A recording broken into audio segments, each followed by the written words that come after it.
Yeah, I know what No, just stand that side. Just stand there. Nothing personal, just, you know. No, that's cool. Make it about you guys. No, that's cool. That's cool. So, got somebody that wants to know what the Bible says when it comes to the color of Christ. Yes. Of Revelation 1. Yes. You know the color of him according to the Bible? Okay. Color of Christ. Okay. Book of Revelation, chapter 1, verse 1. Revelation of Jesus Christ, So revelation means to reveal. Yeah. which God gave unto him to show unto his servants things which must shortly come to pass. So read verse 11. Verse 11, saying, I am Alpha and Omega. Do you know who the Alpha and Omega is? Alpha and Omega means first and the last. That's Christ. So, I am Alpha and Omega, first and the last. And what thou seest, write in a book. so Christ told John what you see right in the book. In John 13. Verse 13, and in the midst of the 7 candlesticks, one like the Son of Man, Well, clothed with a garment down to the foot, something similar. Probably better though. Yeah. and girt about the paps with a golden girdle. So he had like a gold. Yeah. Verse 14, his head and his hairs, His head and his hairs. So the hair on his head, hair on his face, were white like wool. was white in color and woolly in texture. Like my heart. So what people do you know have woolly texture head? Like you. Not those people over there, no. So when it says, read that again, His head and his hairs were white like wool, as white as snow, meaning he was fully grey. and his eyes were as a flame of fire. That's a prophecy. Get me Genesis 12, 49. 49 and 12. So you said it, I'll give it. It says his eyes was like a flame of fire. It's in Genesis 49 and 12. His eyes shall be red with wine and his teeth white with milk. So you know the first miracle that he did? Water into wine, wasn't it? Yeah. And he was referred to as a wine drinker, drunker than a wine drinker, but he wasn't a drunkard. But he didn't drink wine. As in Jesus. Yeah. Turns your eyes Certain colour. yeah. And also when it says and his teeth white with milk, that's talking about 1 Peter 2 and 2. Because it says desire the milk of the word. It says the law such that he was full with wisdom and understanding. He knew the laws and he kept them. Was the Lord. And he kept them. Actually, can you grab Isaiah? I'll get it. Let me Yeah, Isaiah 11. Yeah, I think.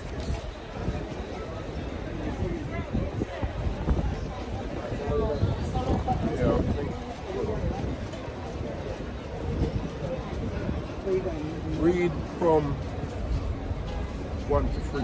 It's Isaiah 11 and verse 1. And there shall come forth a rod out of the stem of Jesse, and a branch shall grow out of his roots. Verse 2. And the Spirit of the Lord shall rest upon him. This is speaking about Christ.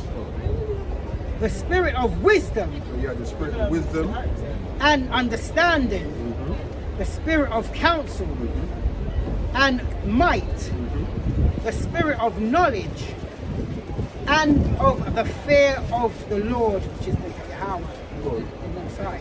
Verse 3, and shall make him of quick understanding in the fear of the Lord, and he shall not judge after the sight of his eyes, neither reprove after the hearing of his ears. when he was talking about, the teeth being white with milk, he had full understanding. Like we're given some of these things in portion.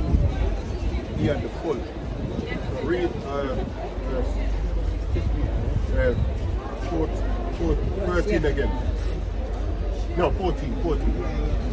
Revelation chapter 1 verse 14, and his head and his hairs were white wool. So when you look at them two images there, which one of them seems to have? White wooden head, them two.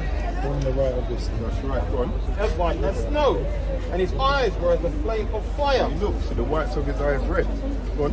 and his feet like unto fine brass. So if I was to look at your feet without your shoes and socks on, would the color be the same as the rest of your body?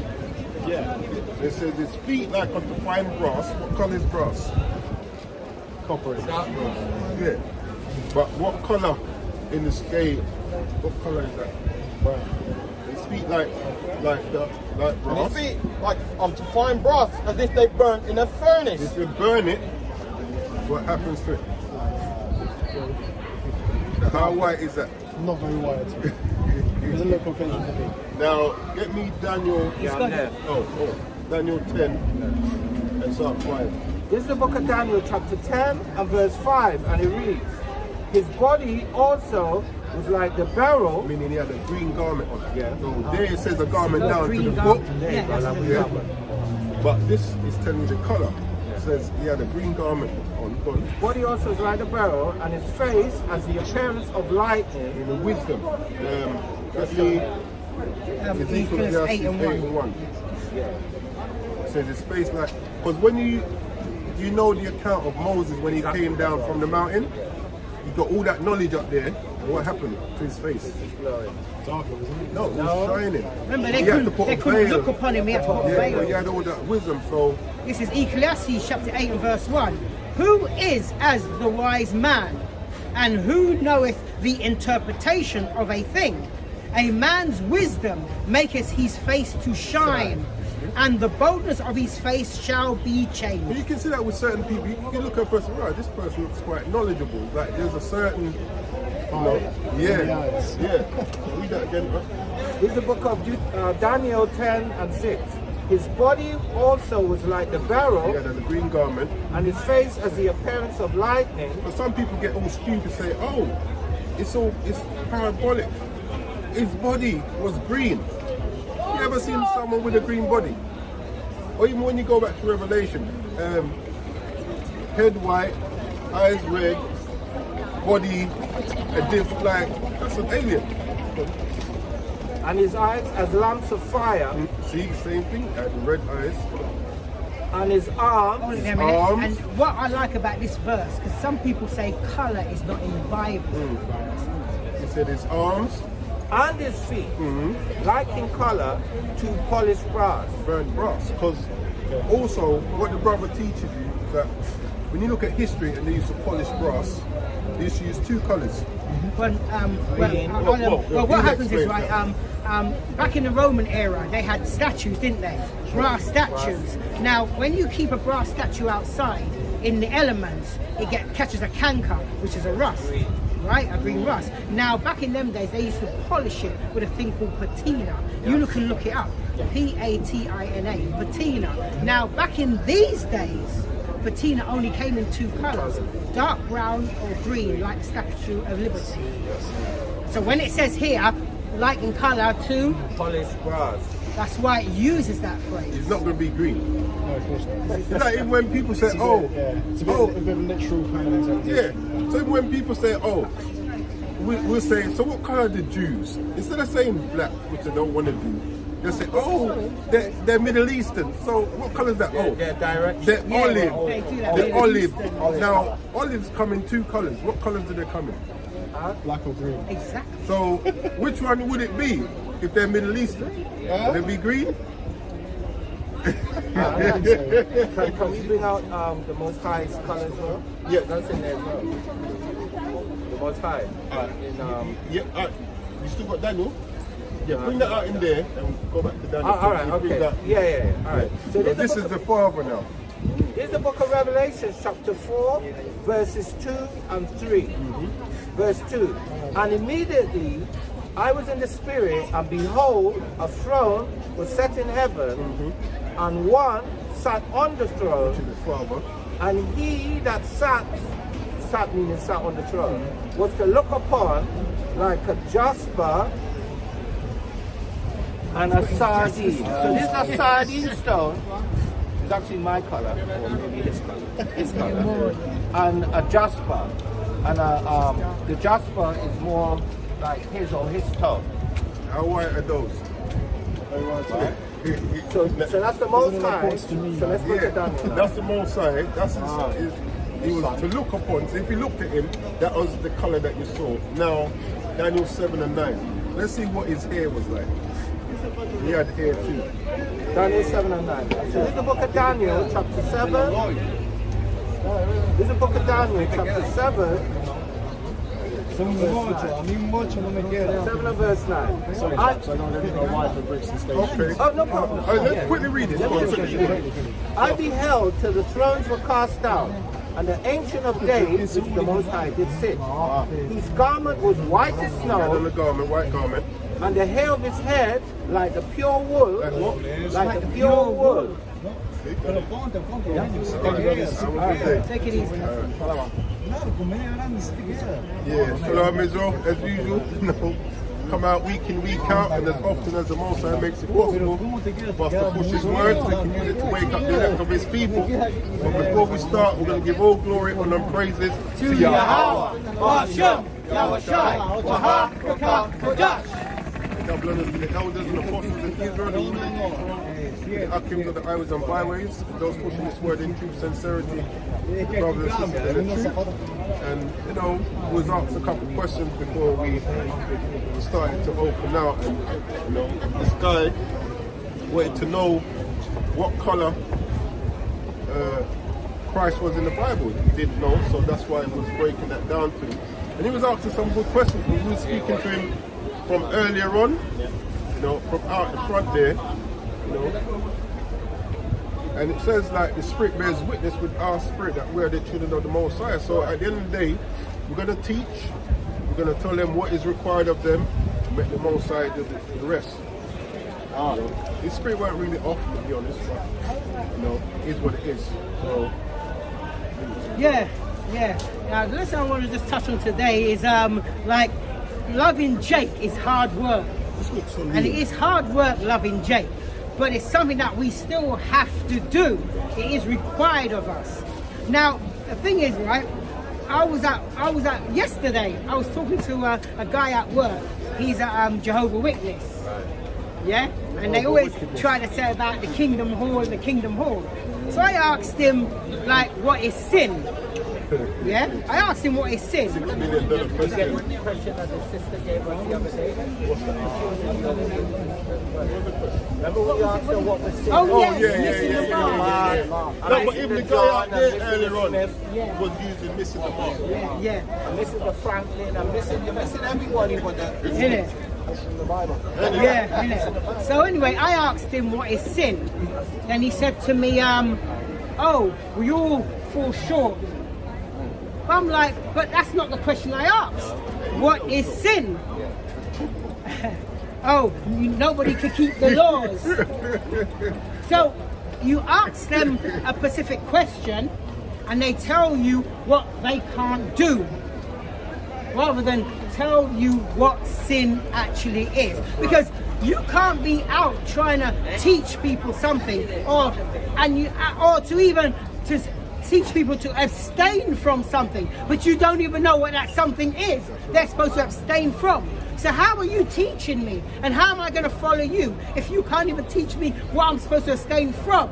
But you're telling me don't do this, but you're not telling me the thing I'm not supposed to do. So what it is, what you're describing there, that interaction you're describing there, is a defense mechanism. Can you grab us Romans 10, 1 to 3?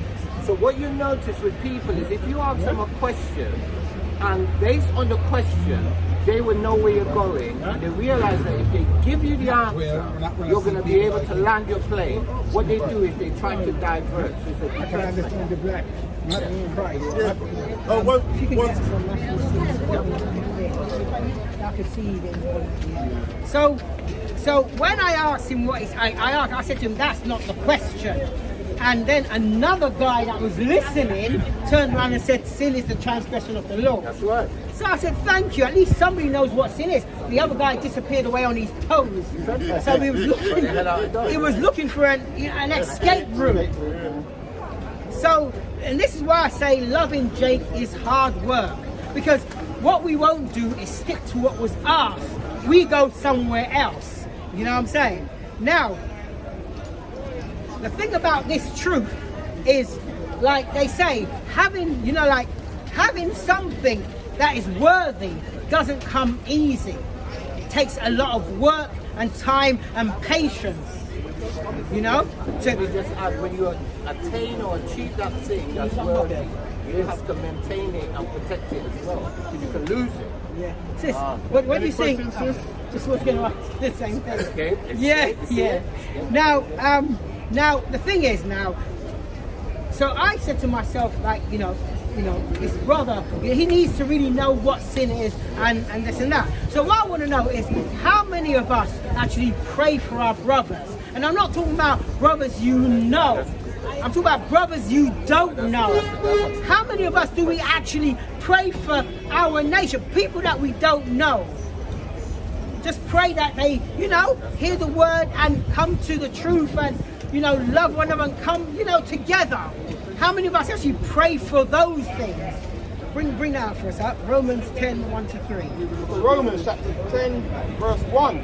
Brethren, my heart's desire and prayer, Yahweh, for Israel is that they might be saved. Now, Paul prayed for his brethren, not just people he knows and people that he was breaking bread with. This is for people that he don't know, that are his brethren, who are Israelites. Paul prayed that they might be saved, but the only way they might be saved is coming back to the law, statutes, commandments, and faith in Yahushua, the one the Christian church called Christ. Verse 2. But here's our problem. Why I say, like, loving Jake is hard work, because here's the problem now. Verse 2, for I bear them record that they have a zeal of Yahweh, but not according to knowledge. And that is our main problem. We say the right things. You ask questions. Yeah, we should be living righteousness. We should walk in together. Yeah, we should desire one another. So you say the right things, but we're not practicing them. Yeah, read on. Verse 3, for they being ignorant of Yahweh's righteousness. And that ignorance that we are ignorant of is just unlearned in the truth of what the Most High requires of us. That's where our ignorance is. Because ignorance just means unlearned. Don't mean you're stupid. Can I just add? Say your definition again. Being unlearned. Right. So ignorance does mean that they don't know. But there's another way to view ignorance as well, which is if you break the word down, it tells you what it is as well. To ignore. So they oftentimes ignore the truth when it's being brought out by brothers that know. Any questions, my brother? No. Sure? Yeah. We're here to answer any question that you might see something there, point something out. It's cool, man. It's cool. Okay, no problem. Romans chapter 10, verse 3. For they being ignorant of Yahweh's righteousness and going about to establish their own righteousness. That's our problem. We seem to think we know what is right. So we put the Bible aside and we say what is right. We say what we think is right. But in anything, like let's say this sister walking past, my perception of right will be different from hers. So we need a standard. That's obvious as well. Yeah. But so what we need is a standard that we all can come to and say, this is the definition of righteousness and what's right. That's the Bible. Yes, sister, I agree with I agree with your thought. Good. Yeah, go on. Very good thought. Romans chapter 10, verse 3. For they being ignorant of Yahweh's righteousness and going about to establish their own righteousness, have not submitted themselves unto the righteousness of Yahweh. And that's the point. They don't submit themselves. They ignore it. Yep. And one main thing that we don't submit ourselves to is getting together with brothers and sisters, our own people. We're so busy loving the other nation, we turn our back on our own nation, which we're the ones that really need the help. The other nations are fine. They're doing great. Do you know what I'm saying? That also goes back to the curse still. And the problem in Israel is forgiveness. That's a main feat with our people. Them over there. No, Israel is our people. It's forgiving one. We're quick to forgive the other nations, but amongst us, there's no forgiveness. Yeah, you finished that, didn't you? Yeah, bring that out. So this is the book of Matthew, chapter 6, verses 14 and 15. Verse 14. For if ye forgive men their trespasses, your heavenly Father of an hour will also forgive you. So it starts with us. In order for us to get forgiveness, we must be able to forgive. I was just saying that's part of when he goes into the prayer, isn't it? He says, "Forgive us our debts." Yeah, Matthew 6 and 9. Yeah, 9 down. About 12, I think. Something which we're kind of hard to do ourselves. Like we're quick to hold grudges against our own people, but forgive everybody else. You know what I'm saying? Well, bearing in mind, he was indoctrinated to do that as well. Yeah, of course. Through, you know what? What was it? Through this. Through this. And this is still very much prevalent today. Still working. This is still working. So that that pent-up anger, it manifests and redirects internally. Because if you can't outwardly express it, you internalize it. And that's what happened. Verse 15. But if ye forgive not men their trespasses, neither will your heavenly Father forgive your trespasses. That's what we have to really remember and bear that in mind. You're not going to get forgiveness if you can't forgive. We're good at holding grudges. That's right. Now, for Israel, as in the 12 tribes, this is Yahweh's plan for us. Isaiah 11. Who's got? Oh, you've got Isaiah 11, 12 to 13. If you can get Isaiah. Isaiah chapter 11, verse 12. And he shall set up an ensign for the nation, and shall assemble the outcasts of Israel, and gather together the dispersed of Judah. Right, hold on there a minute. Go back to the first line. And he shall set up an ensign for the nation. Good. Now, let's just hold it there. Now, the Most High is going to set up an ensign for the nation. What is that ensign? Let's see what that ensign is first, that he's going to set up for the nation. Now, when you look up the word, the ensign, it's like a flag or a standard. Yeah, a standard. Which listen to this. Yeah. A flag or standard around which people gather in a unity of purpose. So this is the standard the Most High set up. He set up, like, let me just read this out first. There's one in Exodus 17, 15, I think. Yahweh Nissi. Set up an ensign for the people. Yahweh is our banner. Yeah, right, watch this. It says, a flag or standard around which people gather in a unity of purpose or identity. In ancient times, an ensign served as a rallying point. So that's like the brother said, a rallying point for soldiers in battle. Guide, listen, in brackets says, guide to the scriptures. Ensign. So the Most High has set up brothers. This is the ensign. Brothers to come out and teach, as a meeting point and rallying to bring Israel back together. Now, when you go back to 11, Isaiah 11, did you want to bring that? Yeah, go and bring out. This is 1 Peter 2:21. For even unto where he called, because the Mashiach also suffered for us, leaving us an example that ye should follow. Another ensign. That ye should follow his steps. That's right. And what was that? You might as well just finish that out. Who did no sin, neither was guile found in his mouth. So sin is not missing the mark. And then into what you're saying, it says, verse 23, who, when he was reviled not again. When he suffered, he entreated, he threatened not, but committed himself to him that judged righteously. So he submitted himself totally to the Most High. No matter. Back to what he's saying, like, he says, says, when reviled, he reviled not again. So when people's come up against him, like throwing words and all of that, he weren't throwing. That's right. When he suffered, he threatened not. These are things which we took it cheerfully. which we find hard to do. And that's where the turn the other cheek comes from as well, because that's in reference to our people, Yes, not other people. that's right. Yeah. Go. Isaiah chapter 11, verse 12. And ye shall set up an ensign. So to the ensign nations. is us. At this present time, Yes, let's yes. say it like Yes, that. yes, yes. Yeah. And shall assemble the outcasts of Israel. So all those, the outcasts of Israel, all those that lost their identity, that don't know they're Israel, they're the outcasts that needs to be assembled and be brought back. And gather together the dispersed of Judah from the four corners of the earth. That's right, in every nation. The Gentiles mentioned in the New Testament. We're going to come to that, Gentiles. Don't you worry about that. Yeah, go on. Verse 13.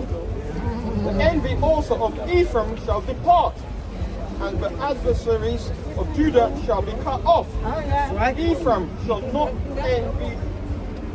envy Judah, and Judah shall not vex Ephraim. So the root of that is Jeroboam and Rehoboam. That's the root of that envy and vexation. That's right. Judah vexed because he could have squashed it there, but he doubled up on the oppression, and that led to the envy being multiplied, and then the nation was split. Now, let's try and practice this from now. And you know why we need to practice from now? We need to practice this and stop fighting against one another. Right. Before, before when Yahweh sends Yahweh back, and those who ain't practiced this will be cut off. And this is their judgment when they get cut off. Bring that out, Isaiah 66, 23 to 24. So there's the book of Isaiah, chapter 66, verses 23 and 24. Verse 23. And it shall come to pass This is what's going to happen.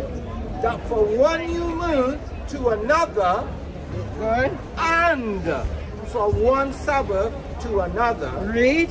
shall all flesh come to worship before Yahweh, saith the Lord Yahweh. And I'm watch- not going to say me. Yeah. It says me, but it's Yahweh. I say Yahweh. Well, it says save the Lord anyway. Yes, saith the Lord. Yeah. Verse Yeah. 24. Watch and this. they shall go So forth, these people now who are saved, the Israelites who are saved, shall go forth and look upon the carcasses of the men. And it's funny because in Ezekiel 37, they said our people that don't have the spirit are dead as well. Our carcasses are Yeah. dead thing. Upon the carcasses of the men. 1 second. Any questions? Listen, Kerry. Oh, you're just listening. Oh, yeah. It's more than enough. I Okay. don't need to listen to more. Okay. All right. And they shall go forth and look upon the carcasses of the men that have transgressed against me. So those that have been breaking the commandments, because in this time, you're not going to be able to say, I didn't know. In this, could you step that way a bit, please? Yeah. Thank you. Oh, you have a camera? Yeah. No, that's all right. That's no problem. No, that's okay. No, that's I just okay. know you didn't know. That's You fine, didn't that's fine, realise. that's That's fine. fine. That's I'm fine. in the spirit, I'm not in the camera. That's Oh, okay. You're in the spirit, but not in the camera. Okay, yeah. Anyway, read on. For the worm shall not die, neither shall their fire be quenched, and they shall be an abhorring unto all flesh. And that's just like when the brother brings out that fear him who can not only kill the body but the soul and remain. This is what this is if you don't repent and be converted. So so your soul will be destroyed. Someone that was blocking out. Yeah, exactly. Yeah. So let's can somebody grab me Romans 12 and 10. So this is the book of Romans, chapter 12. Yeah, hold it a second. Yeah, just bring it out a second. So that's the judgment. So let's practice this from now. Because like I said, Jake, it's hard work loving Jake. But you have to start somewhere. Let's start with forgiveness. Yes. That's the best place to That start. actually is the best place to start. To start forgiving one another and then build on that. Yes. Yeah, bring that on. So this is the book of Romans, chapter 12 and verse 10. And it reads, be kindly affection one to another. And this is hard for Jake to do, especially to his own people. It's really hard. Be kindly affection one to another with brotherly love in honor, And here's the point. This is another thing that Jake finds hard to do. preferring one another. Jake finds it hard to prefer his own people over the other nations. Jake struggles with that, yeah? And the thing with Jake, he wants to be brotherly, but he doesn't know how to. And he feels like if he's showing love to his brother, he feels that's taken away his manly stature, his roadman vibe. Because he has a persona he wants to portray. And you know, showing... And it's a false persona as well. Because Yeah. a real man can and should show love. Can I bring a piece of... Yeah, bring the precept. I've got something to say. Alright, yeah. So this is the book of Hebrews, chapter 13 and verse 1. Let brotherly love continue. Yeah, I had that coming. all right, No, all right. yeah, Yeah. you know what?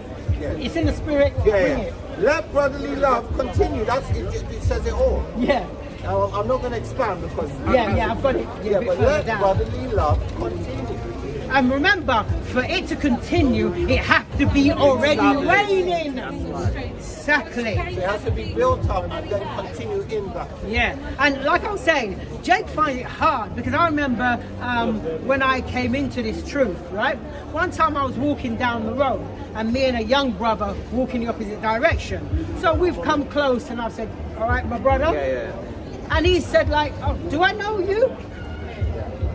Now, it could have gone two ways. It could have gone sideways because back in my old attitude, I know, Bob. I would have switched and said, what? You know, and then it could have gone anywhere. It would have been live and popping. But you know what? When he said that, do I know you? As in, and he frowned his face.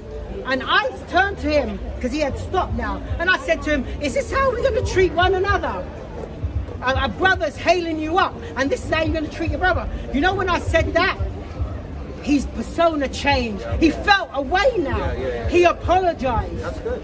He That's apologized. good. So he took open rebuke. Yeah. good. So that happened to me.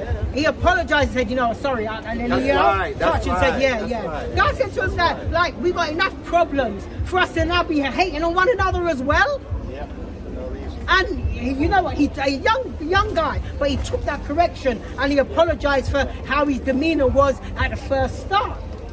But you notice, And that's how you build it up as well, step by step. That's how it has to you start. notice sometimes when you're walking, like, I would make contact with Yeah. Jake. Yeah. If you don't break that link, well, go on, man, you're good. You know, that animosity keeps up. builds up. Yeah, but once you say, good, my brother. It softens it. Yeah, that's right. It dissipates any kind of build up.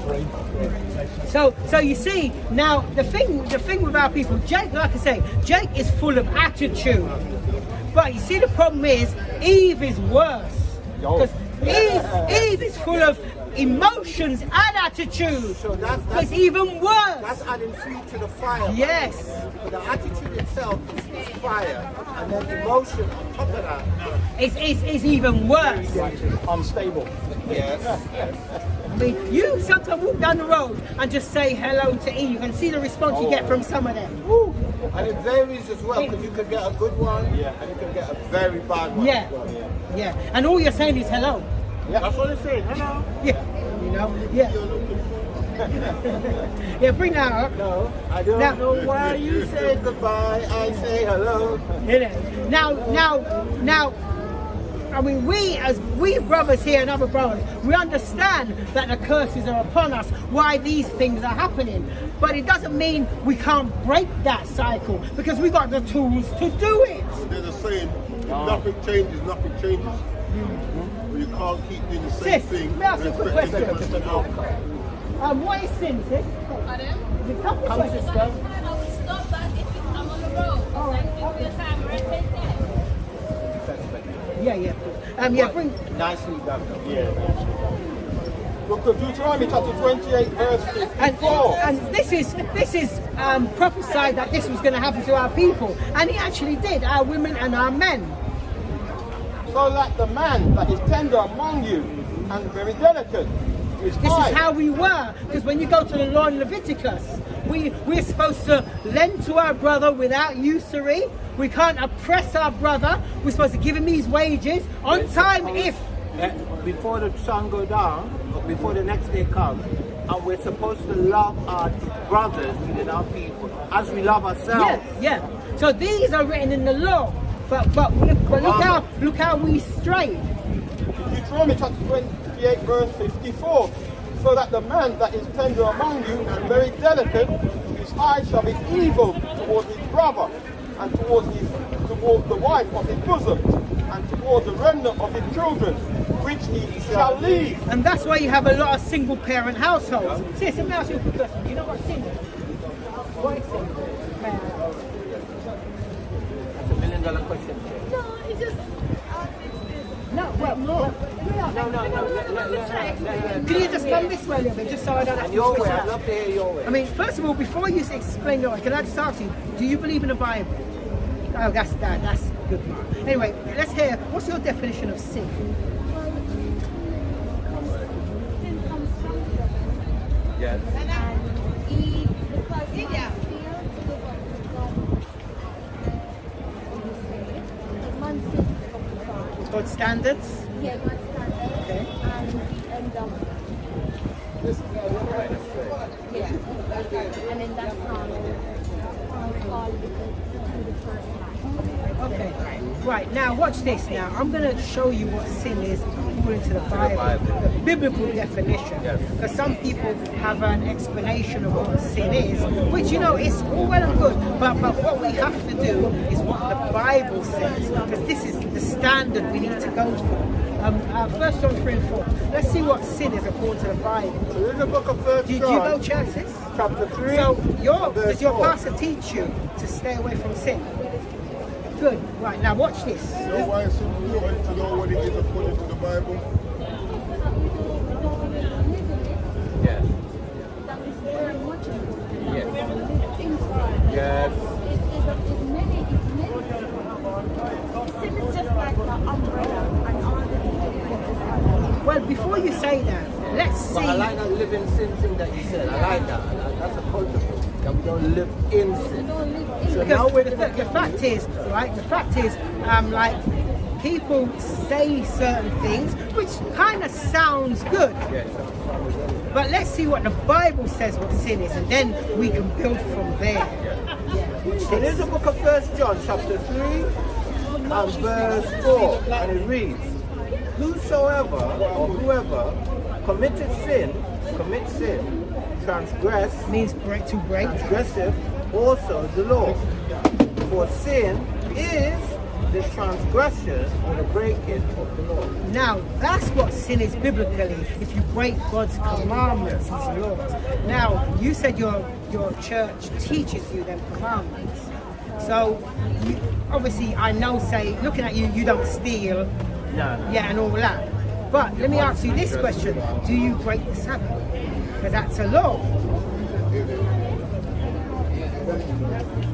You know what?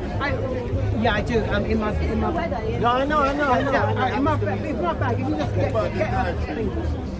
You know, there's a dietary law, what we can eat or not eat. Does your pastor teach you the dietary law?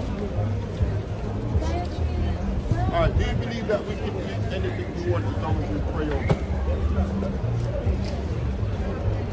What's your understanding? take another one. I don't know everything just like that. As far as I know is just because the Bible Right. What's your pastor? Oh, sorry. so the Bible does talk that what we Yes. those who know it, they don't. Those who don't know it, they do it based on culture, religion, and country. So they eat the things that they don't know the Let me bring out one more. But I think this is actually one more question. Yeah, because there was something else I was just going to, the And Sabbath. about The Sabbath. Yeah, that's where I was going to. Personally, man don't live science. They don't know what is because when Constantine he changed. Yeah, he changes it. In 325 AD, that's Yeah, right. he changes it. The Conference so of now Nicaea. now we have Monday, Tuesday, Wednesday, Thursday, Friday, Saturday. And who got in the Bible didn't say, oh, Sunday. Now, hold on. I want to show you something. Yeah. To rest on the Sabbath. Right. Right? Now we as man, who born underneath this constant law, have the Sunday to Sunday. Some people, however, who work on the Sunday, now circumcised. Yeah. We understand That's that. different. We're We coming- understand. I just want you to They finish. worship on Sunday and Sunday worship on Sunday. Right. Who know the truth? The Bible says, who know the truth should look at it. I don't worship the Sunday. I stay away from Easter, Christmas, Well, that's all those good. other things. I But stay that's away another from topic. them. But that's not- 'cause- all right, so let's address it now. So you mentioned Constantine, and you mentioned him changing dates and times. It just so happened that my aunt did a lesson on that very same subject. And prior to Constantine, you had the Julian calendar, you had the Gregorian calendar, and the days weren't changed, right? But even if the days were changed, the fact of the matter is, in Latin, so I don't know if you know anybody that speaks Spanish or this Portuguese, but in Spanish, do you know what the day for Saturday is in Spanish? Sábado. You know what Sábado means? Yes. So the days, what they did, they named the days, but the days didn't have names, they had numbers. One, so what's the first day of the week? The first day of the week is Monday. Gone. That's right. No, gone. On Sunday, Monday, Tuesday, Wednesday, Thursday, Friday, and Now, hold that point. Read Exodus Alright, 20 and 8, so we're and here I want now. you to And I like the way you said this, but that was yeah, watch this. that was Watch good, this, yeah. because like people say that we don't know, but we do know, because the Bible tells you. Yes. Now watch this, yeah. So And this- there's a point why it's going to say here. No, well, I know you wouldn't, but we're just trying to show you something. So we know you're not arguing. We just want to like enlighten you a bit more. Watch this. This is the book of Exodus, chapter 20, verses 8 to 10. Yeah. Verse 8. Remember the Sabbath Notice day. what it said here. Remember the Why would it say? Sabbath day. Do you have children? Right. So if you told your child to do something, and then just before you go out the door, you said, "Remember, I said to wash up the dishes." Why would you say that?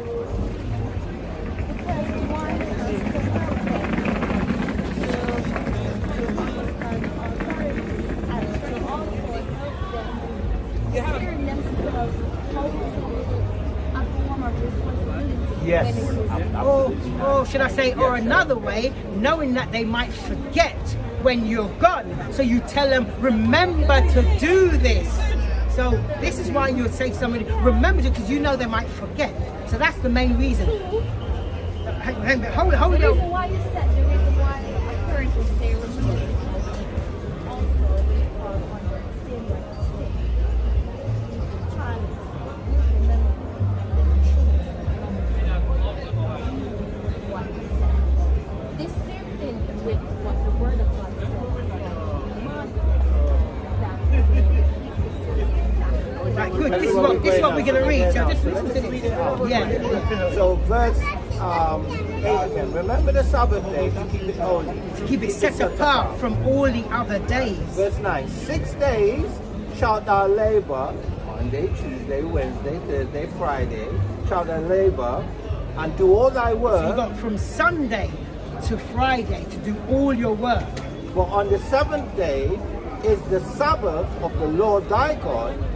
In it thou shalt not do any work, thou, nor thy son, nor thy daughter, nor thy manservant, nor thy maidservant, nor thy cattle, nor thy stranger that is within Israelites, thy which you are. But watch this. Just before, yes? Yes, you are. Right, before you do anything, read Nehemiah. Nehemiah chapter 13, verse 16. Listen to this. There dwelt men of Tyre also therein, which brought fish and all manner of wares. So these other people was bringing fish and all manners of wares. Go and watch this. And even wares, and like clothing, all these wares. manner of They brought wares, them. and sold on the Sabbath. They were selling them on the Sabbath. unto the children of Judah and in Jerusalem. This is what's This is happening what they're now. doing. They're in our community selling Now on the doing Sabbath. it. This is exactly what they're doing. But watch this. Verse 17. Then I contended with the nobles What of did he Judah. do? He contended with the nobles are the heads because the rulers let this happen. principal And they're head. supposed to know better that this ain't supposed to be happening on the Sabbath.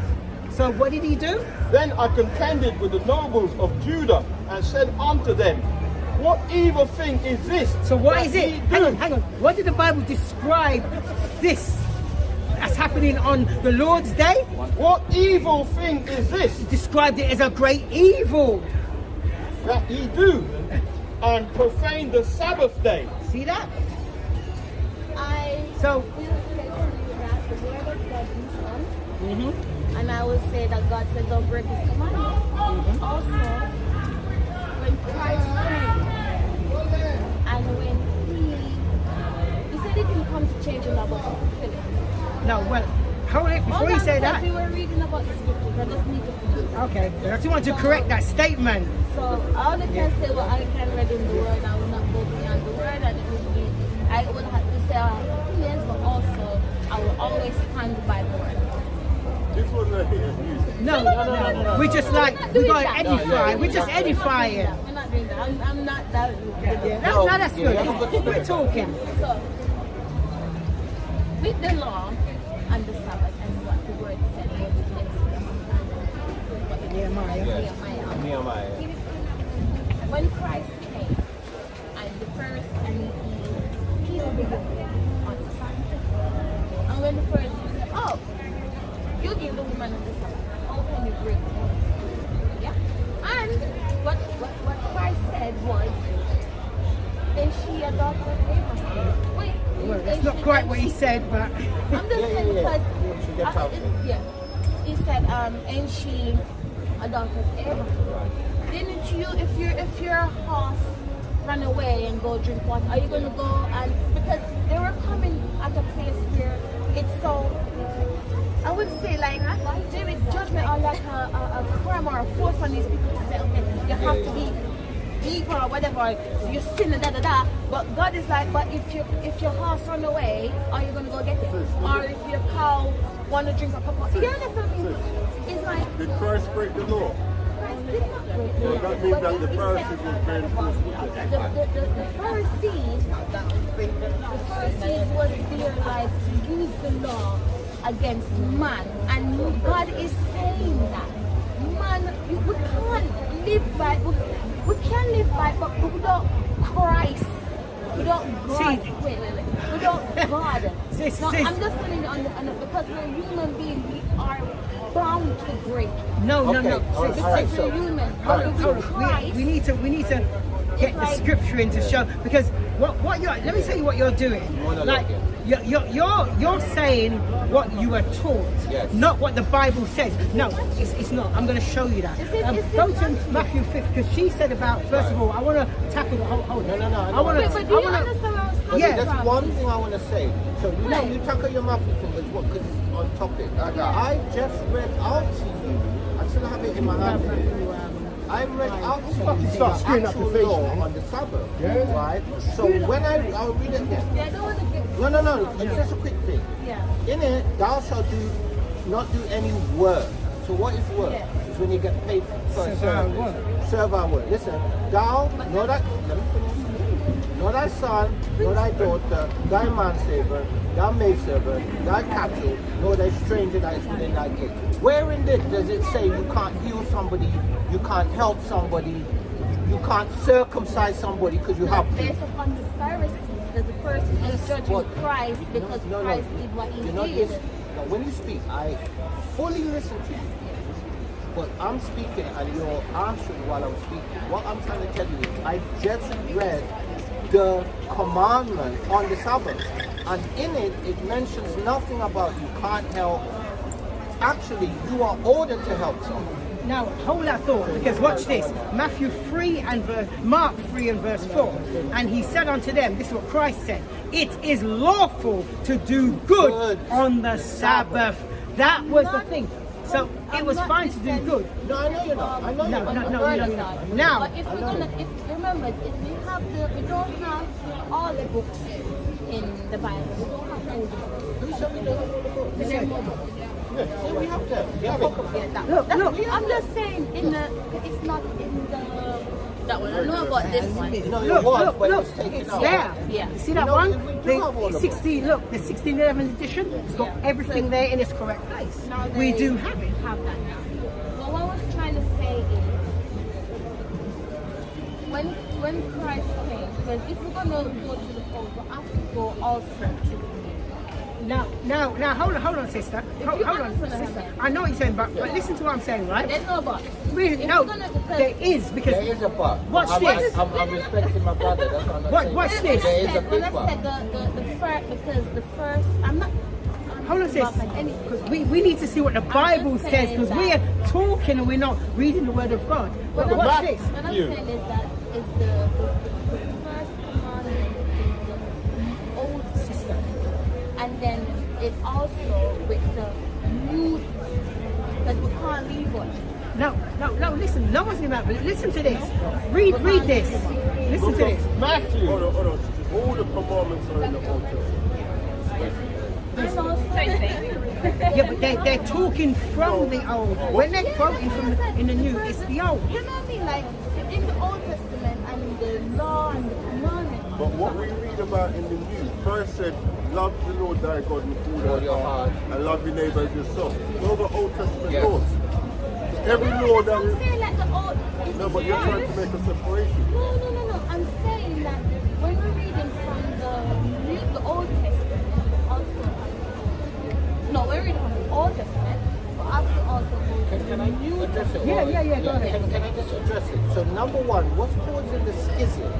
A schism is a separation or a division. What's causing the schism is we use terms that we were taught by the people that taught us Christianity. One of them is Old and New Testament.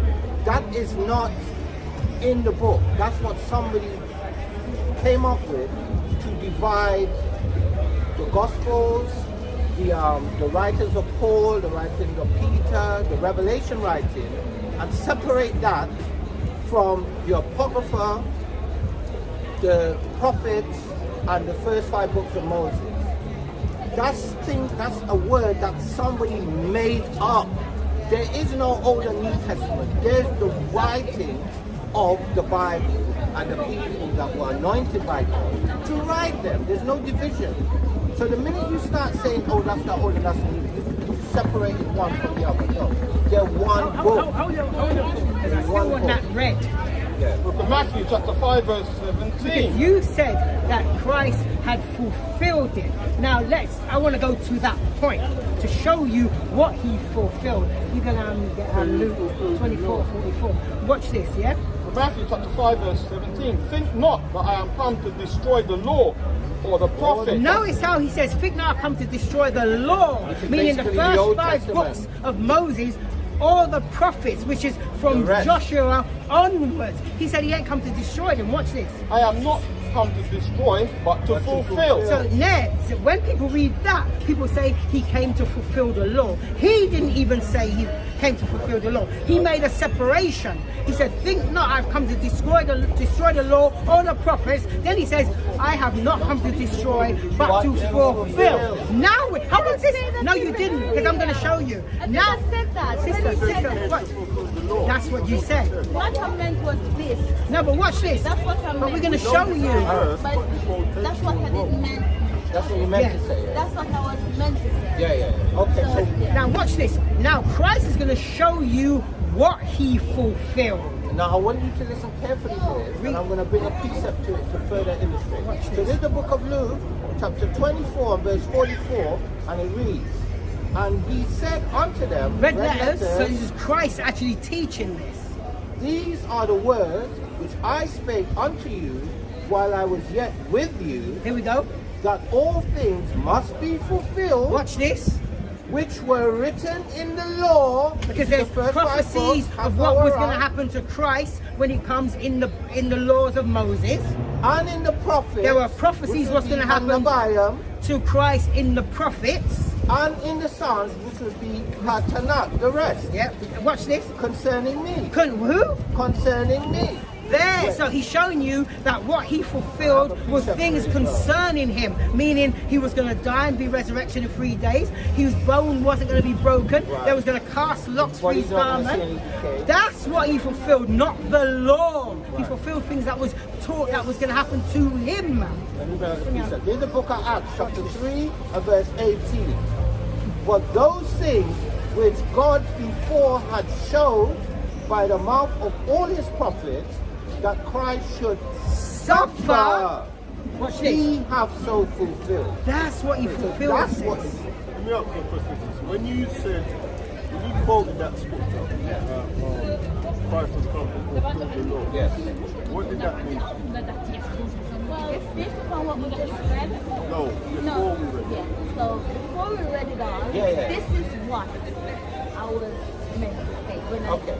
But you see why we didn't think that was the case? Because we were teaching you about the The Sabbath. sin, no. First And then was you what do said I do? Christ- What do I do? Hold on, let him No, finish. but No, we were listen. teaching you about the Sabbath. That's right. And then you said, yeah, but Christ has come to fulfill the law. Exactly. That Now, was the normally when people say that, they normally say that to try and say Christ has fulfilled the laws that we Not be are not quiet. really bound Yeah. by those laws.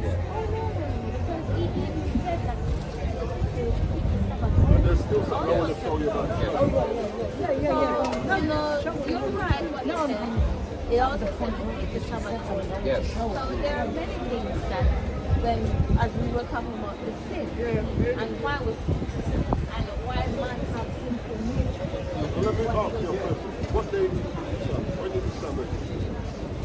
Because remember you mentioned about, you mentioned Sunday, Monday, and Constantine Yeah, changed. because it is the truth. So the Sabbath to me, as what the Word of God said in Genesis, that on the 6th. Seventh day. Yeah. So we work for 6 days Right. and we rest on the 7th. When will be the 7th? When would that day For be? me, based upon my job, I work 4 days. So on my rest day, I will have a day, or maybe 2 days, that day. Obviously, What day is that, there are sis? some days where I don't have, I don't have this upon where I'm living now in this time. I don't have that opportunity We to understand. give God Listen, that day. So, we understand that some people, due to circumstances, may end up having to work on the Sabbath. I'm not trying to hold that against anyone. No. My point is, what day is the Sabbath? Yes, Because we that's need to know what day the Sabbath is, Based that we upon- are able to keep well, holy, if possible. Best as we can. I'm going to say this and then I'm going to go to Yeah, yeah. based upon what I know and what we grew up on, what we are born upon is the Monday to the Sunday to Saturday. Yeah, but only one day is the Sabbath. Which is it? That's what the brother's trying to ask you. But that's not But you're not saying it. what I'm saying is he said what day. Yeah. Based upon the person to say, I would say on a Saturday. That day Saturday is what I was we were talking about with the Constantine giving those. I want to read something to you, sis. Like I said, he did research on this. And then the New Year's is no information is not the New Year's is not on the first Sunday. That would be I don't remember if it's March. Around those times. Yeah, around that. It's around that time. So let me- now let we're me- knowing. Now let me read something to you now. This is something you can research yourself. Yes. This is Roman History by Cassius Dio, Volume 8, page 271. Roman historian, man. Says he speaks about Vespasian and Titus, who we know conquered Jerusalem. In 70 AD, 70 to 75 AD. Says, thus was Jerusalem destroyed on the very day of Saturn. Now, do you know what day Saturn is today? That's where the word Saturn. Do you know what day Saturn is today? Based upon what the calendar Yes. Yes. So it says, thus was Jerusalem destroyed on the very day of Saturn, the day even now the Jews reverence both. Yeah, and it says, and lets you know this was their ancestral custom. goes on to say in page 125 and 127 that if the Jews defended Jerusalem on the Sabbath as they did on the other days of the week, then General Pompey could have gotten hold of the temple as he did in 63 BC. So there's historical records showing us that our foreparents, at least day back to 63 BC and 70 AD, observed what was known back then as Saturn Day, which is our Sabbath day. Yeah? That would have been the seventh day. They called it Saturn Day. Now when you go to War of the Jews by Josephus, book 1, chapter 7, it reiterates the same thing about Pompey. It says the Romans would not have succeeded had not Pompey taken notice of the seventh day. So in Judas' book, refers to it as the seventh day. In Cassiodorus, he refers to it as Saturday. And by the way, Josephus was an eyewitness to the sacking of Judas. Now you've got Magicon by Julius Frontius. So this is all researchable. So we can ponder about, well, is it really Saturday or not? At least we know our foreparents going back to certain historical records observed the seventh day, which was then called Saturn Day. Yeah? Which today, when you look at history, because a lot of people try to go by the Julian calendar or the Gregorian, you know. But history itself shows you when they switch from the Julian to the Gregorian, one thing they never considered was changing that 7-day cycle. Now, only added 10 days. Was it 10 or 15? 10 days. Only added 10 days. to the calendar. To the calendar. What you doing? Yeah, you're walking. This is Strategy Hey, Macon you fucking look. by Yeah, Julius baby, Frontius, a Roman soldier, page 98. They're speaking about military strategy stated in his book. Vespasian attacked the Jews on the day of Saturn, a day it is sinful for them to do business, and so defeated them. And you can read about that in the back of it. Now dealing with the Gregorian calendar, if you go to the Catholic Encyclopedia, volume 9, page 251, Lilius, and this was said by those who switched it from the Julian to the Gregorian, says, thus every imaginable proposition was made, only one idea was never mentioned, the abandonment of the 7-day week. And this was said by those who did the thing. So we know today that what we call Saturday today is what our foreparents going back to at least 63 BC was observing. There's one thing myself I want to bring out if I'm committed. This is the book of Hebrews, chapter 13, verses 8 and 9. Verse 8. Jesus Christ, so our faith hinges on Jesus Christ, the same with you, right? Jesus Christ, the same yesterday and today and forever, meaning he doesn't change. And also, there was also a calendar we call the Sabine calendar. Sabine, that's a Ethiopian. No, Sabine. The Sabine calendar. Yeah. Calendar. That was 7 days. That ran from 19 BC to 4 AD. It's a price would have been around between that time. Yep. Yes, exactly. It would have been around.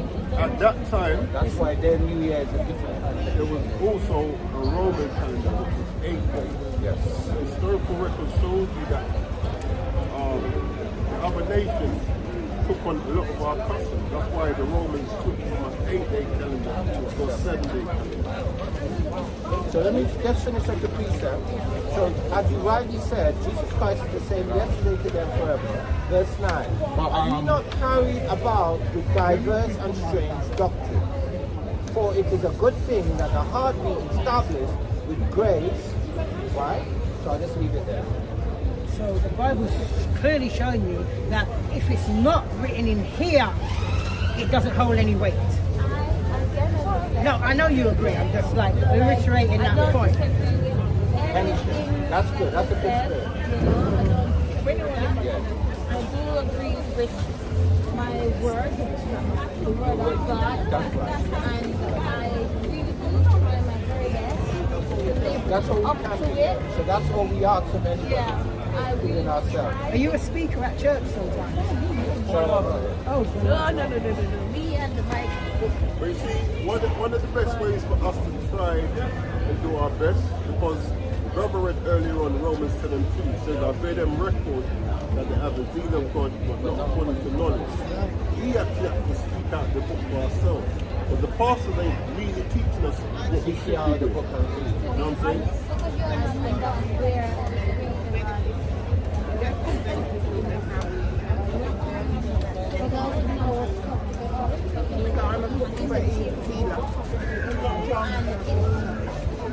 church that spirit to enter into I would say the church itself. not all. I say the church itself. You know why I say not all? Because I think all church You know what, sis? and everyone. Hey, stop! Experience and I know all that really truly Sis, what we feel as religion today, what we follow as religion today, goes back to that. To what the Bible no.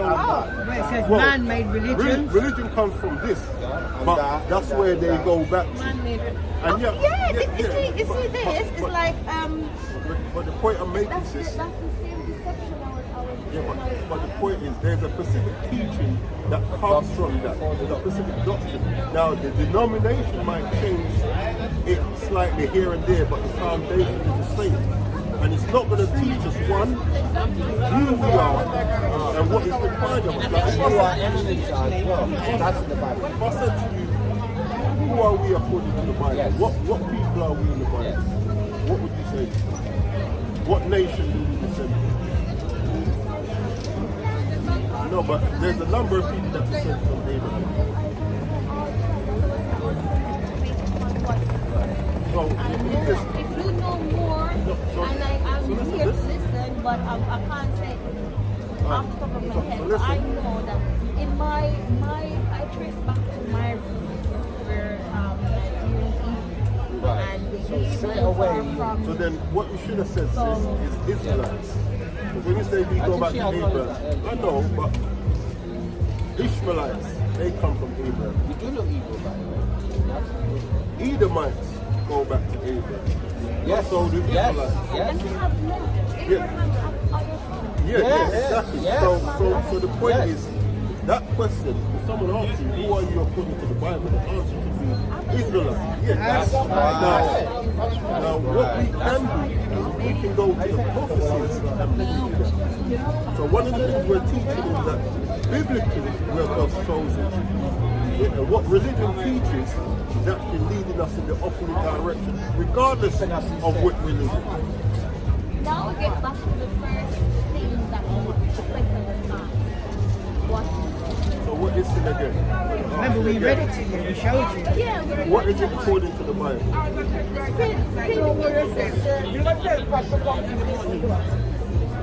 There's did the John Bible 3 and say? 4. Read how the Bible said it. That's what I'm going to say on the Bible. So the sin is what man. No. Brother did not. First John 3. No, but this is why it's important to understand the Bible definition of sin. Because if we don't, this is why a lot of our, you know why a lot of our people sin? Because one, they don't know the definition of sin, and then they're not seeking. We're gonna- Romans chapter 1. Sorry. I'm the Romans guy. Chapter 3 verse 4. Whoso committeth sin transgresseth also the law, for sin is the transgression of the law. So the reason why a lot of our people sin is because they're not being taught God's laws. That's it. And I want to say, now, if sin is very much in the world today, that means the law still exists. It can only mean that, because if sin is a transgression of the law and you can still sin today, that means the law must be still in place. Exactly. Exactly.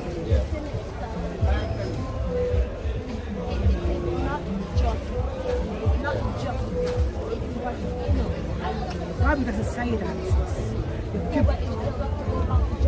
Sister, Paul, sis, What is sin when it comes to the first man? he broke God's He broke the commandments. commandments. Disobedience. Yes. He transgressed the law. It's called, that's why I said by one man the world sin. And by one And man, by one man no, it's sin.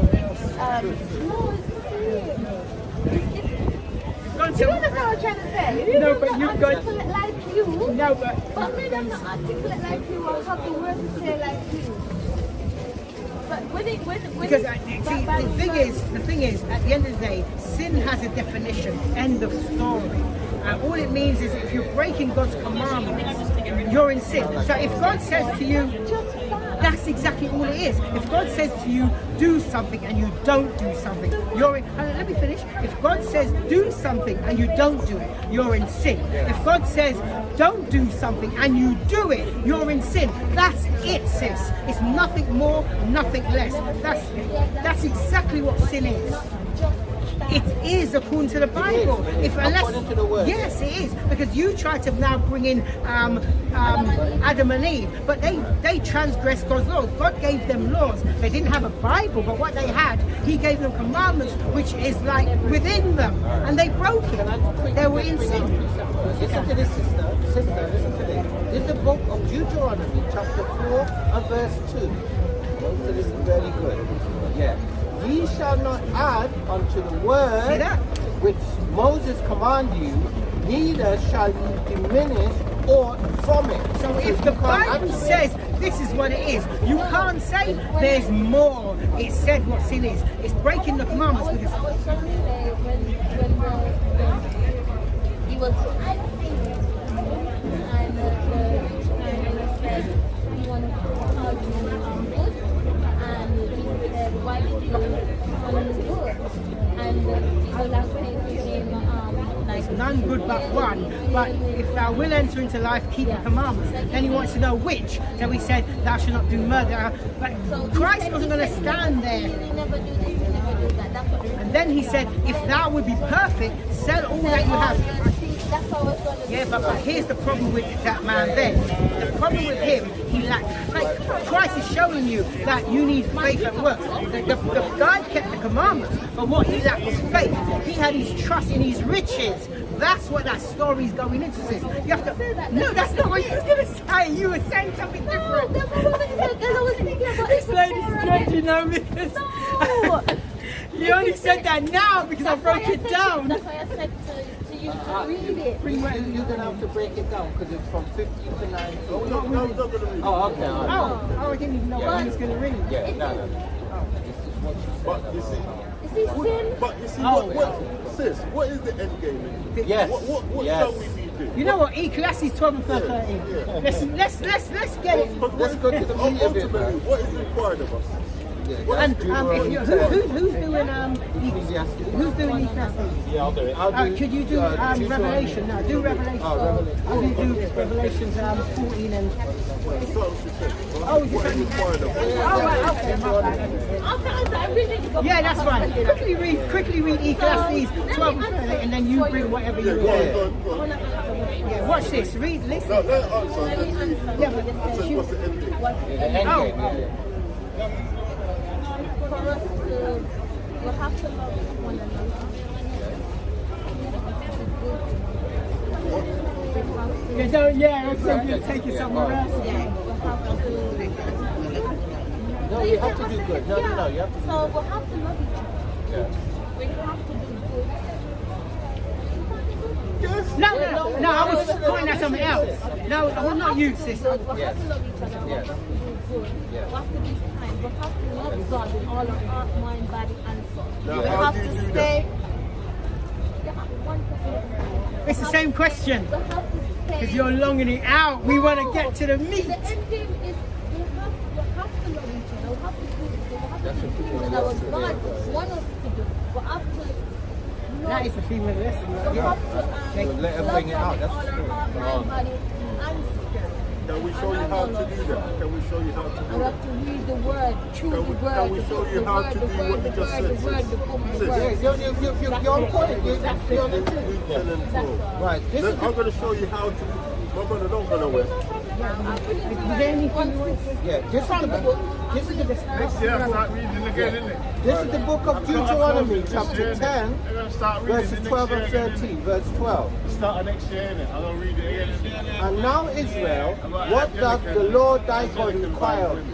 Which is what he asks you. What's the end goal? requirement? But to fear the Lord your God, to walk in all his ways, to love him, to serve the Lord thy God with all thy heart, with all thy soul. Verse 13. This is now, verse 13 is going to tell you how to do everything prior, like what you just read above. To keep the commandments. To do what? To keep the commandments of the Lord and the statutes which I command thee Why this is day that? for thy good. That's why you do So you're it. talking This is about for your good, own that's good. That's why you do it. Now, No, I know. That's what we brought it out. but watch this. We're going to go back it up with the conclusion. When all is said and done, this is the conclusion of the whole matter. Bring it out. Ecclesiastes chapter 12 verse 13. Let us hear the conclusion of the whole Says the same matter. thing. Fear God and keep his commandments. See that? For this is the whole duty of man. So if it was done away with, you couldn't do that. So you'll be breaking that. That's how you know the laws still stand even up to this day. It's that simple, sis. I hope we shed a little light. But there you go. So if anyone ever asks you who you are according to the Bible, what are you going to What are say? you going to say? No. You are, but no, you are. Who I am. But you have to. But What if nation? they're gonna, What nation do you descend from? if they say what nation I descend from, Yeah. I would say I'm a descendant of Abraham. No, that's not nation. Oh, wait. So let me just add to it, because when you say Abraham, it's too vague. You have to say. I know I'm No, an can I say? Israelite. That's the way Can I say? I know it is. No, yeah. But it depends on the conversation that we come. No, but I just want to give you the technique, the weapons that you need to answer. Because if somebody asks you and you say Abraham, it's too vague. So you say Abraham, Isaac, and exactly. Abraham and That's what you say. Or just say you're Israel. That's even better. Any questions? thank you. Thank you for listening. I'm doing God's work. Thank you for listening. All need to be like this. Also, there are people who do. Of course. Yeah. And There you're are not, many you're brothers not and saying, sisters as well. there's nothing bad here. It's just what you know what God is.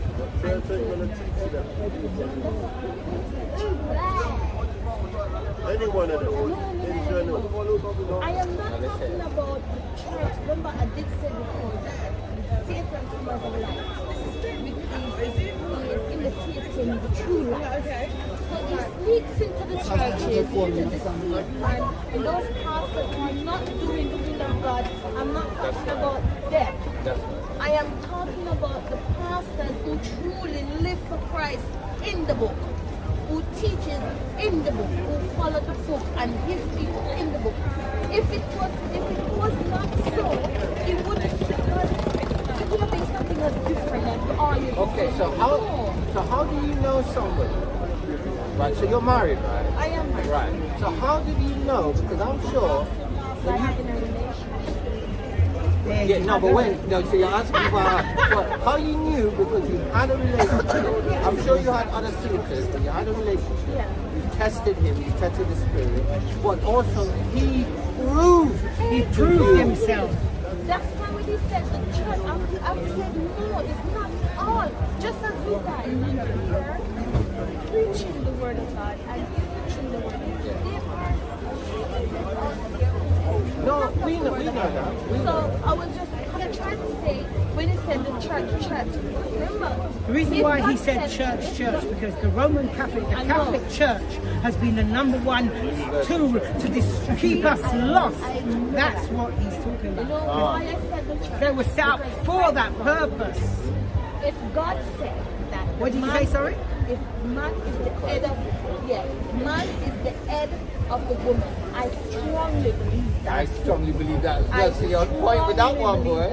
That Yeah, man, there you go. man, There you go. and I respect Point with my that one. husband, and I know he's the head of me and That's my right. That's right. right? I will say, That's oh, right.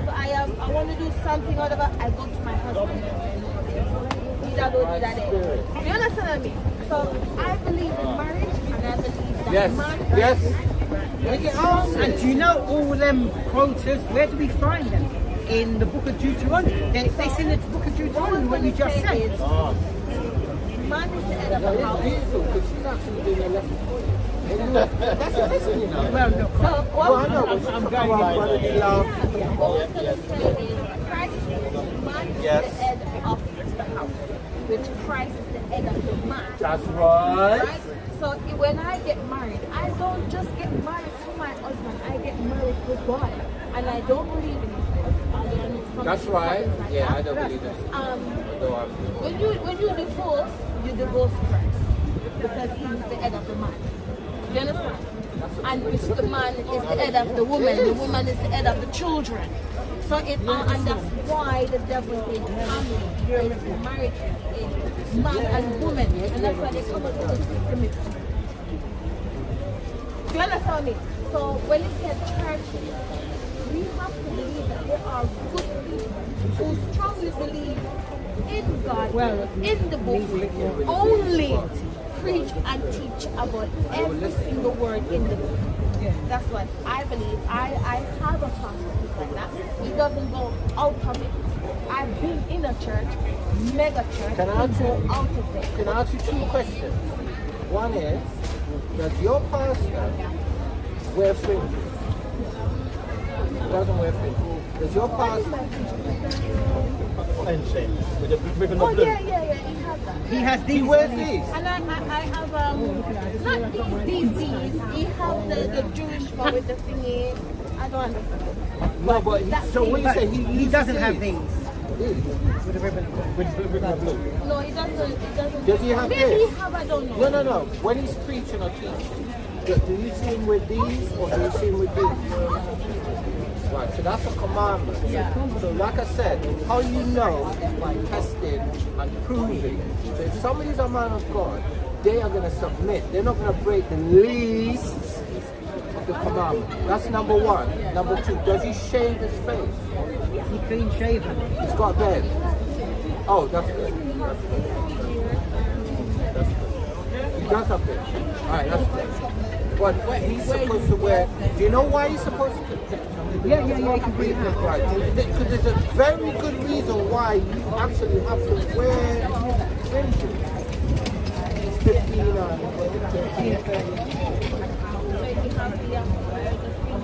It's a commandment. But not even while he's preaching. Well, we're going to read it. Let's see. Let's just see. Yeah, we get there. Well, we get there. Let's see if it's while he's teaching or not.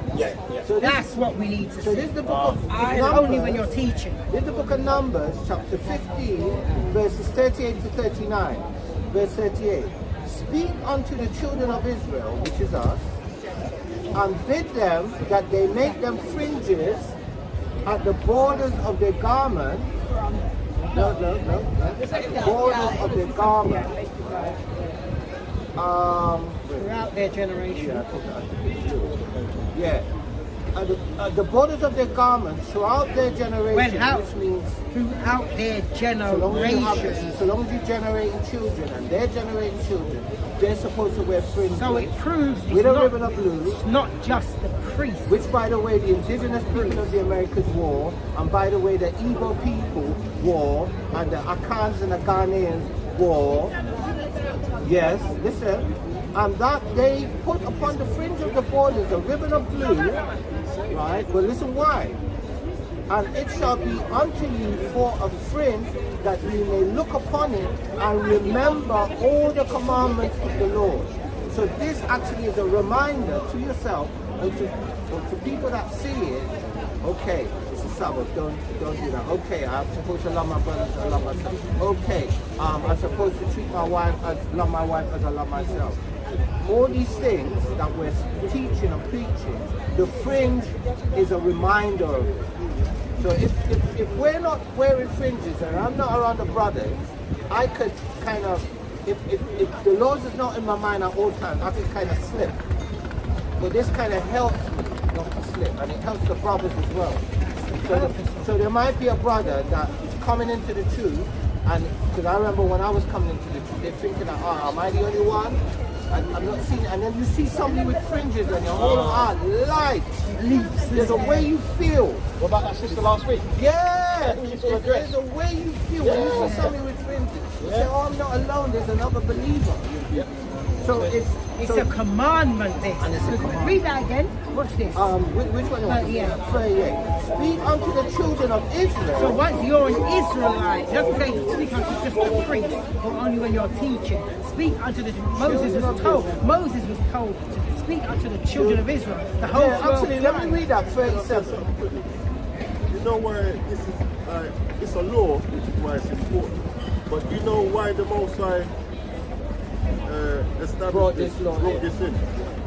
Read from 33. Yep. Oh yeah, this is why this came into verse play. 33. And they that 32.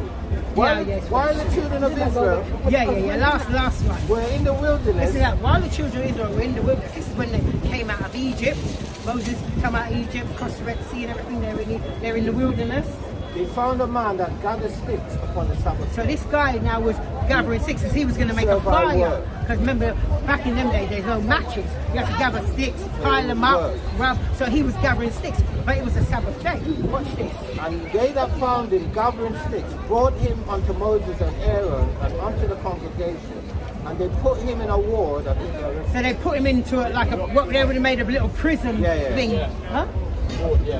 Yeah, They locked so him up, they yeah. put him in because they didn't know what should happen to him. They know he's breaking the Sabbath, but what should happen to him? It was not declared what should be done to him. See?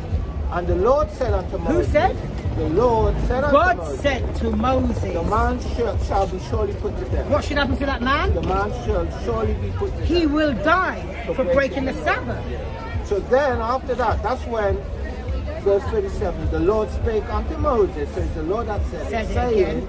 Speak unto the children of Israel, All 12 tribes. and bid them that they Now, may... when you look at that word bid, it means to Command. command, to force. It means command. And Yeah, to force, forcefully command. meaning you've got no option. That's what that means. That's when you tell somebody, you do my bidding. That's a servant, Yeah, that's a slave. you do it. You have to do it. There's no two ways about it. And put them and Bid bid them. them that they make them fringes in the borders of their garment throughout their generations. That means So even the forever. children So should long have as been you wearing having them. children, Yeah. they should be wearing fringes. You go on? Right, throughout their generation, and that they put upon the fringe of the borders a ribbon of No blue. blue. Yeah, go on, read on. 39. It's gonna tell you why. And it shall be unto you for a fringe. Why is this? It shall be unto you for a fringe, that ye may look upon it. Now, if you're not wearing it, how the heck are you going to look upon it? So, you see, that you may look upon it. And remember all the commandments of the Lord. That's right, because you could be going about your daily life and you could forget Yeah, these it things. happens. Go to buy maybe lobster, should we say? it happens. And then you look It down and you remember, Oh, snap. hang on. What was that? Or Yeah. you could be walking and you might see a shapely lady and you might look at it, whoa. Then you look, remember, should be lusting Yeah, after my yeah, that, sister. whoa. See, things like, but no, No, but that's a commandment.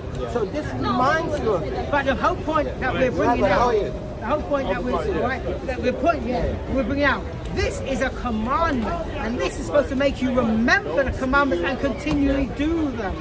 That you don't, your eyes don't go a whoring. Did you read that last bit? Your eyes don't. You know I'm gonna cook my husband dinner. No, right, your husband's going to thank us for this. But you're going to come back a newer woman than you left. Last, just to finish this out now. That ye may remember and do all my commandments. You may Oh, look oh, upon no, it now, sorry, verse sorry, 39, sorry. yeah. Remember all the commandments of the Lord and do them, that ye seek not after your Own heart. That's the point I want as well. your own So you don't be doing your own thing. This is a reminder to know the Lord's commandments and what He requires of you and do them. and your own eyes after which you used to go a-whoring. So when it says go a-whoring, it means you're going after other gods. Yeah. All right, sis, well, you better go and cook your Yeah, some food before He come out. And has she got a flag? Give her a flag. Have you looked to see if anybody's got? Let me just Give her a flag. So what you can, Shalom, what Sister you can do, Rebecca. sister, First, you can Shalom, look at the Daniel. video, Allah, Bashim, and you can actually, if your husband, you say, look, I was with the men of the Lord, and you know, put it on us.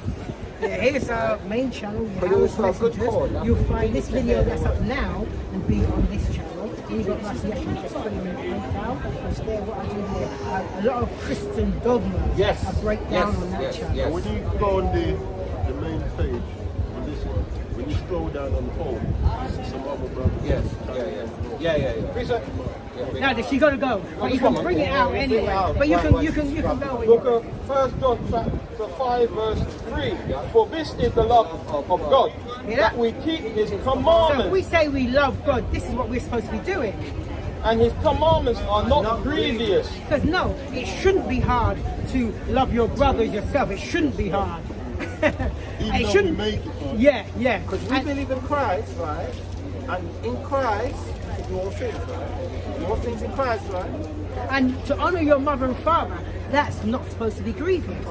To not cover after your neighbour's wife, that's not supposed to be grievous. These things are we're supposed to be doing, you know, and so forth, you know. But there you go. Thanks for listening, sis. You have a blessed day. Yeah, no problem. You have a blessed day. Shalom, Right, take care. Shalom. Thank you for stopping with us. Shalom. Yeah, that means yeah, well, yeah. Well, you know that the most amount of people that were taken into slavery, with the exception of Brazil, were the Igbos. Because in Brazil, it was predominantly Congo and Angola. If you can grab back Deuteronomy 28, verse 54 and 56, that's what we was reading before we were. If you can grab Hebrews 13, 1 to 2, which was you were starting to read, which I know, found out right? already. Yeah. But, so, if you want to grab something, you're pulling it out. If you can grab 2 Samuel 24, 1. So that was the epitome of Romans 10:1, isn't it? Yeah. She really had a zeal, but not according According to to knowledge. Well, I like her spirit. Yeah. Bit chat, 2 Samuel 24. The only thing about sisters, and they talk too much more than listen. That's why. But you know what? That's why Paul says, suffer no woman to teach. It's not that they can't talk, but when they start, well, oh my Take a days. stop and get a scripture in. Man, that's what he But said. you know, I'll it's- get a word in edgeways. No, you know. Anyway, yeah, bring that. But as I was saying that, like, back to the lesson, we were supposed to be loving our brothers ourselves, tender, but this is how we ended up. So Deuteronomy chapter 28 verse 54. So that a man that is tender among you and very delicate, his eye shall be evil toward his brother and toward the wife of his bosom and toward the remnant of his children which he shall leave. And that's why it breeds a lot of single parent household. In our community has the most single parent household. Yeah, read on, just jump to verse 56. The tender and delicate woman among you which would not adventure to set the sole of her foot upon the ground for delicateness and tenderness, her eye shall be evil toward the husband of her bosom and toward her son and toward her daughter. And that's our women today. They don't look at our men now as providers, as a safe haven. They're running to Esau. What do you call it? Swirling. All of them are on the swirling thing. Yeah, and it's When you think about it, it says, and towards the daughter. And when you read Ezekiel 16:44, it says, as is the mother, says the daughter. yeah. You know what I'm saying? Because we're not really teaching them how they should be. No, they're not teaching the daughters to dress modestly and, you know, be righteous. They're teaching them to be like them. You know? And the thing is, one thing about being brotherly and all that, the Most High God, you may like pray for it at times, but the Most High God, He's not going to just wave a wand and you suddenly become brotherly. And that's not how it works. What He's going to do is give you an opportunity to be brotherly. That's what happens. He'll make a situation occur, and then now watch how you handle it. And there's going to be two paths. You handle it this way, that's the outcome. You handle it this way, that's the outcome. Sorry. And like everything else, any skill that you want to acquire, you have to rehearse it. So what happens is with children, in a properly stabilized home, the eldest son, the parents would put a responsibility on the eldest son and say, look after your brother. When you're on the road and we're not there, you look after him, you stand up for him. Yeah? If there's any issue and you can't deal with it, you come back to me. So you taught the eldest son to be responsible for the youngest one. The youngest one, when he's growing up, if he have a younger brother, same thing. So you rehearse it, and then it becomes an established action. And this is what we're trying to reintroduce, brotherly love. Because the thing is, right, when the Most High puts these situations there, He's watching to see. What He's not going to do is choose it for you. No. That's because He's going to let you make your choice. Because when people say free will, there ain't free will. But what there is, there's you go this way, this is going to happen. You go that way, that's going to happen. It's written. Yeah, right. Bring that out. Romans 13, 1-2. Because the Most High is watching you to see what you're going to do. If brother's wronged you, are you going to forgive him, or are you going to hold that grudge to the grave? What you going to do? This is the book of Hebrews, chapter 13, verses 1-2. Yeah, 1 and 2.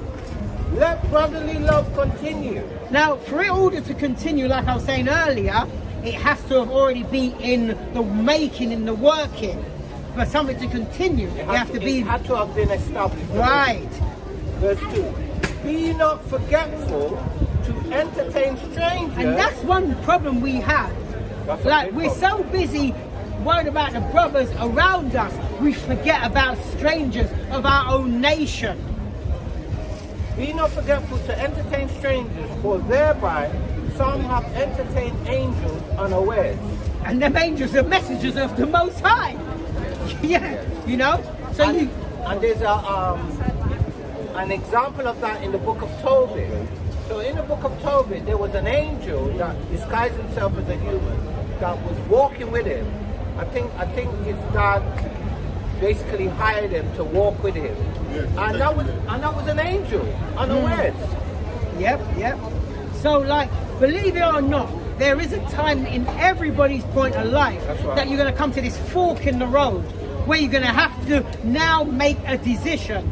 I came to my fork in the road years ago, and I was in church, literally back then I was still a Christian. It wasn't die hard, but I was still believing. I believed in the white Jesus. I did. I'm not going to say I didn't. I did. And, believe in these certain doctrine that, I did believe in it. And I came to my fork in the road. Most High showed me a vision there. Now I had to make a decision. So you had a sore moment. Did I have now? Do I carry on in what I was taught, or do I now have to smash it? Smash what you were taught. But I came to that fork in the road. I had to make a choice. What do I do? Do I stay in the congregation? Because the Most High showed me I was in the congregation of the dead. At that time, I didn't understand the vision I received. It took me about 4-5 years later for me to understand what that vision meant. That's how long it took for him to reveal what that actually meant. But at this point, he was watching me. What you gonna do with that little information I showed you? That's what happened to me. And I can say that plainly because exactly what happened. Is anybody holding the scripture? You finished yours. You got 2 Samuel on it. Can you grab, in a minute, can you grab me Romans 1:16? And if you can grab me Luke 1:68-71. So as I was saying, you must decide now. Because what is, the Most High's not going to make that decision for you. He'll show you something. And now what's going to happen is, you make that decision, but now your path is written. If you go this way, your end is written. If you go that way, your end is written. Yeah? But with that fork in the road, where he's now showed you something, what you're going to do. Now he's looking to see what you're going to do, because what he's not going to do is make you sin and then judge you for it. Unless this, like at this point, this happened. But there was a reason why he did this to King David. 2 Samuel 24 and 1. And again, the anger of Yahweh was kindled against Israel, and he moved David against them to say, go number Israel and Judah. Now, hold on a minute. Now here, give me that again. Now here, the Most High now put the spirit on David to transgress because he was going to judge Israel because Israel had sinned. So he made David number the people. So David now chooses Israel's punishment. But you see, that was a test for David also to see where David's heart is at. Put his trust in the Lord, or There you go. That was the Don't point. understand Actually, no, don't need to read it again. But that was the point there. So this is why he moved David to do this. Because Israel sinned, so he was going to judge Israel for transgression. But at the same time, he's checking out David. What kind of man is he? Is he a man that's going to trust in the Most High? Or is he going to trust in his own strength? Because remember, David was a mighty man. He had many soldiers and So what was he going to do? David did the right thing though. Any question? all right, brother? No, I'm just looking. I'm just looking. Okay, yeah, you're welcome to the Yeah. If you do have any questions, feel free to ask. So what we must do, we must stick to thus saith the Most High, and we stick to the Gospels. Yeah, that's right. Like when some people say, oh yeah, I teach the Gospel of Christ. But what's that? Let's see what Christ taught. If that's the Gospel of Christ, or if that's the Gospel, the good news. Yeah? Can you bring out, first of all, can you bring out Romans 1:16? Now let's see what Paul said here. Romans chapter 1 verse 16. For I am not ashamed of the gospel of the Mashiach, for it is the power of Yahweh unto salvation to everyone that believeth, Here we go. to the Jew first, and also to the Greek. Okay, so first and foremost, he said he's not ashamed of the gospel. Now, let's get a biblical definition of what the gospel is, and like salvation, because he said, read that again. Romans chapter 1 verse 16. For I am not ashamed of the gospel of the Mashiach, for it is Quick and show her. No, we can show it now. Oh, okay. Somebody grab. No, Deuteronomy 28. Just showing you who we are, yeah? Right, quickly grab Deuteronomy. Get me out 5 and 6. Now, just to cut time short, because you ain't got a lot of time, you're quite familiar with the story with Moses and the Israelites. Let my people go. They were slaves in Egypt. Yeah. They came out. Yeah. Oh, okay. All right. Now watch this, yeah. Now, when we was in the wilderness, we went to a binding covenant with the Most High God. The first part in Deuteronomy 28 and 1 was to keep the law, statutes, commandments, and we'll be above, not equal, above all nations. The second part was to break the commandments, and certain bad things was going to happen to these people. Yeah. Now, read 5 and 6 first. In the book of Deuteronomy, chapter 5, and verse 6. I am the Lord thy God, which brought thee out of the land of Egypt from the house of bondage. So here we see Egypt is referring to the house of bondage, meaning, remember, there were slaves in Egypt. Now, quickly 28, let's go because you ain't got a lot of time. So let's go straight to the kicker, 68. This is one of the curses for breaking Now watch this. Now for breaking the commandments, this is what the Lord said was going to happen to the Israelites. Sorry? Oh, this is Deuteronomy 28 and verse 68. We've just jumped right to the last verse. Yeah. But we've got lessons that will break it down as well. So if the brother gives you our YouTube channel after, you can find lessons that will break it down. You can read along with it. Read the whole chapter of Deuteronomy 28. Right, watch 68. Watch this. Deuteronomy chapter 28 verse 68. And the Lord shall bring thee into Egypt again. Now it says he's going to bring them. Remember, they just came out of Egypt. Remember, what condition were they? Slaves. So he said he's going to bring you back into Egypt again, back into slavery again. But how? With ships. Now, when you go into history, what people do you know that went into slavery via slave ships? Because when you go into history, there's no other nation on the planet that was slavery into ships, apart from what you're reading here? What people? No, who went into slavery, not who took them as slaves. Yeah, who were slaves? No, but So how did the people from the West Coast no, when they went into slavery, when they were taken. what was the mode of transport? Right, so now, so remember, you lot was taken from the one place and you were transported by ship. Read that again. Just one second. I need to tell you that you're from Ghana, right? You need to go to Almina Castle. I know that. Well, right, so what was that? That was a holding pen where they held the people to ship them off. All right, fine. So what did the scripture just say? And the Lord shall bring thee to Egypt Back again into slavery, but this time, with ships, by the way whereof I spake unto same with thee. how Moses said it's going to happen. Thou shalt see it no more again. Our homeland is going to Israel. And there Once you get off them ships, you shall be sold. now when we sold, when we got off the ships, when we sold.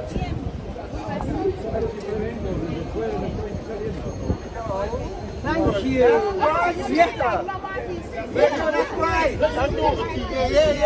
Right, so now let's see what the Bible says.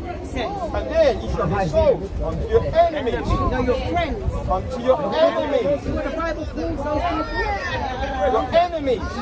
For bondmen, Slave bondwomen, and slave woman. and no man shall buy you. Now that word buy in the Hebrew is enough, meaning no man will redeem you. Because there's only one redeemer, which is Christ. It's the only way we're going to say that's just one. There's many more in our time to go. I don't know if you got it. Yeah. Okay. Okay, fair enough. Right. But thanks for listening anyway. Right.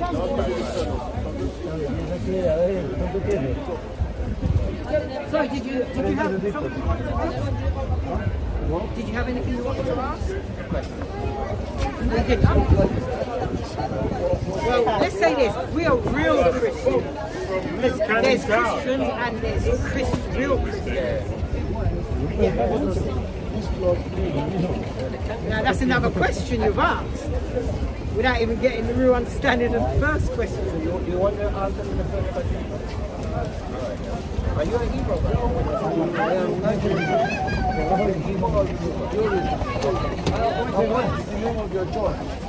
Well, we'll answer that in a minute. You've asked 3 questions now. We ain't even dealt with the first one yet. The first one was are we Christians? So that's our Yeah. right, yeah. So when you go to the book of Acts, chapter 11 and verse 26, I believe, right? So I'll start 25. Then departed Barnabas to Tarsus for to seek Saul. So Saul was the original Paul. He took out most of the New Testament. So they were looking for Paul or Saul. So listen to this, verse 26. And when he had found him, so Barnabas had found Paul, when he had found him, he brought him unto Antioch, and it came to pass that a whole year they assembled themselves with the church and taught much people, and the disciples were called Christians first in Antioch. Now, all that means they were followers of Christ, not Christian as we know it today. Watch this, yeah? They were 1 Christ's Peter disciples. 2:21. Watch this, 1 Peter 2:21. For even hereunto, Call it. 1 Peter chapter 2 verse 21. But even hereunto were ye called, because Christ also suffered for us, leaving us an example that ye should follow his steps. Now, Christ left an example for the true followers of him that we should follow these steps. Let's see what they are. Verse 22. 22. Who did no sin, Who did what? no sin, Break the commandment. neither was guile found in his mouth. There was no deceit.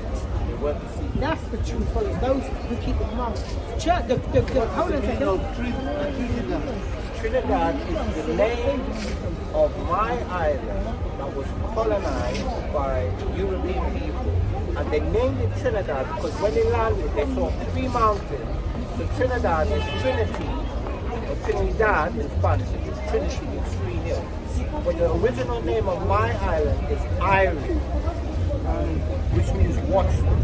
It's a Hebrew word, watchman. Now, the thing is, the true followers of Christ will obey that, what we just read. Christians today don't keep the commandments. They say the laws are done away with, and all we've got to do is be by faith. That's what Christian church teaches, but that's not what the Bible teaches. Let me just follow the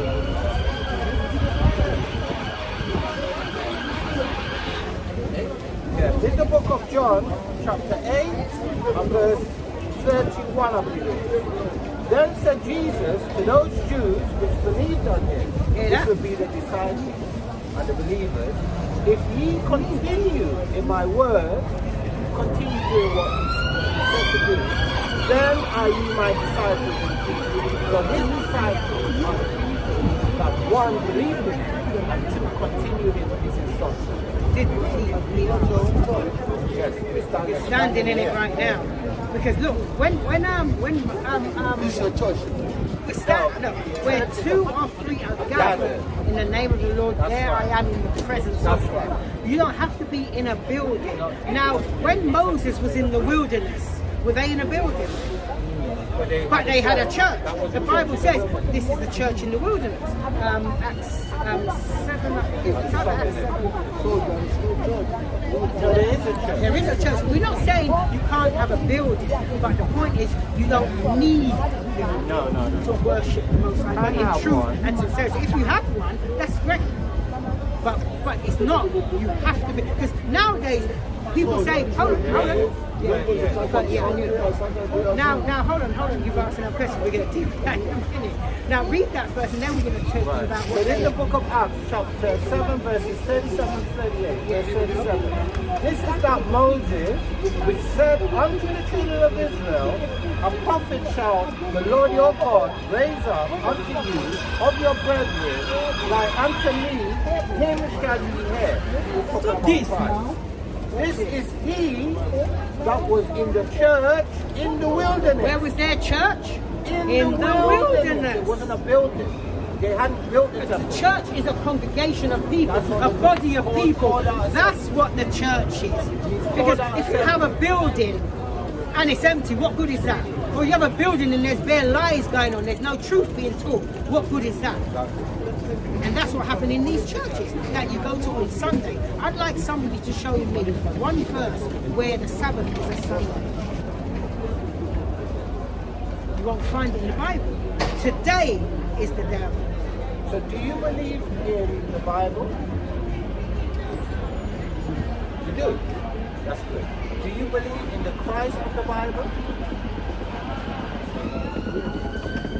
You do? But I do believe Christ is the moment. Christ is what? Okay. No, I know what you mean. I know what you mean. No. I believe Jesus Christ is the Lord for Oh, right. Yeah, exactly. And so we believe the same thing, because we don't believe that Christ is the Lord God either. But Christ is He's a God, but he's not the God. Not the Ancient of Days. There is a Father. You have to submit to his Father. Gave him dominion. So bring that in first Of course, we know he's the Bible doesn't teach he's the Most High God. Remember, what does Lord mean? Lord just means like master, ruler, the judge. That's all the Lord is.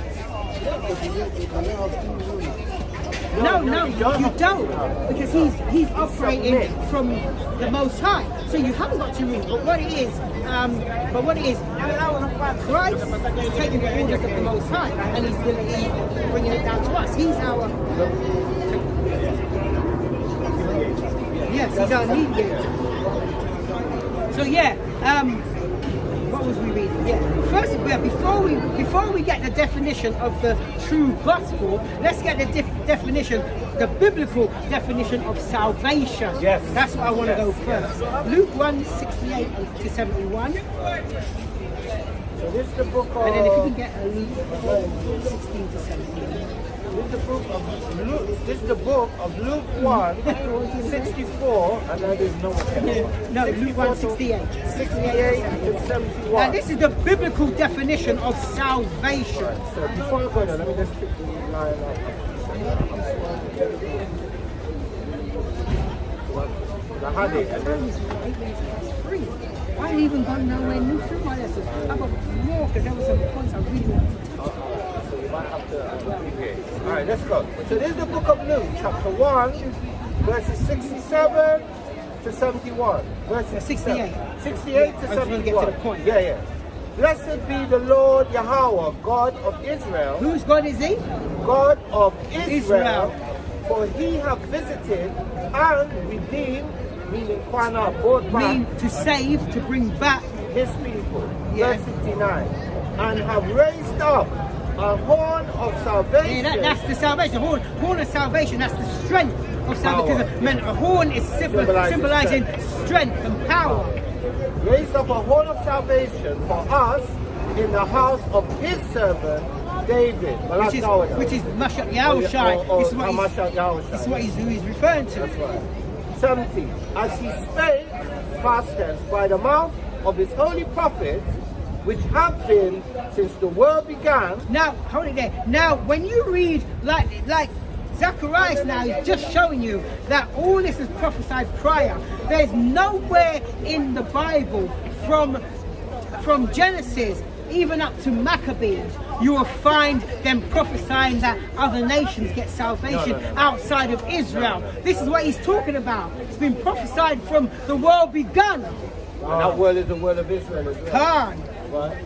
Verse 72. No, verse 71.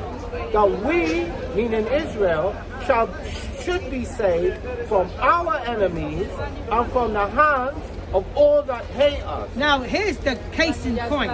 If other nations were to get saved, how are they saved from their enemies when they're the ones ruling? And let me quickly bring out the precept, and it's also illustrating the point that you made, that it was prophesied from early on. So this is the book of Deuteronomy chapter 30 and verse 7, I believe. And the Lord thy God will put all these curses upon thine enemies. Now, if the other nations could get a good precept, because if the other nations could get salvation, who then are these curses going on when they come off of Israel? And you already established who the enemies are when you read Deuteronomy 28. Exactly.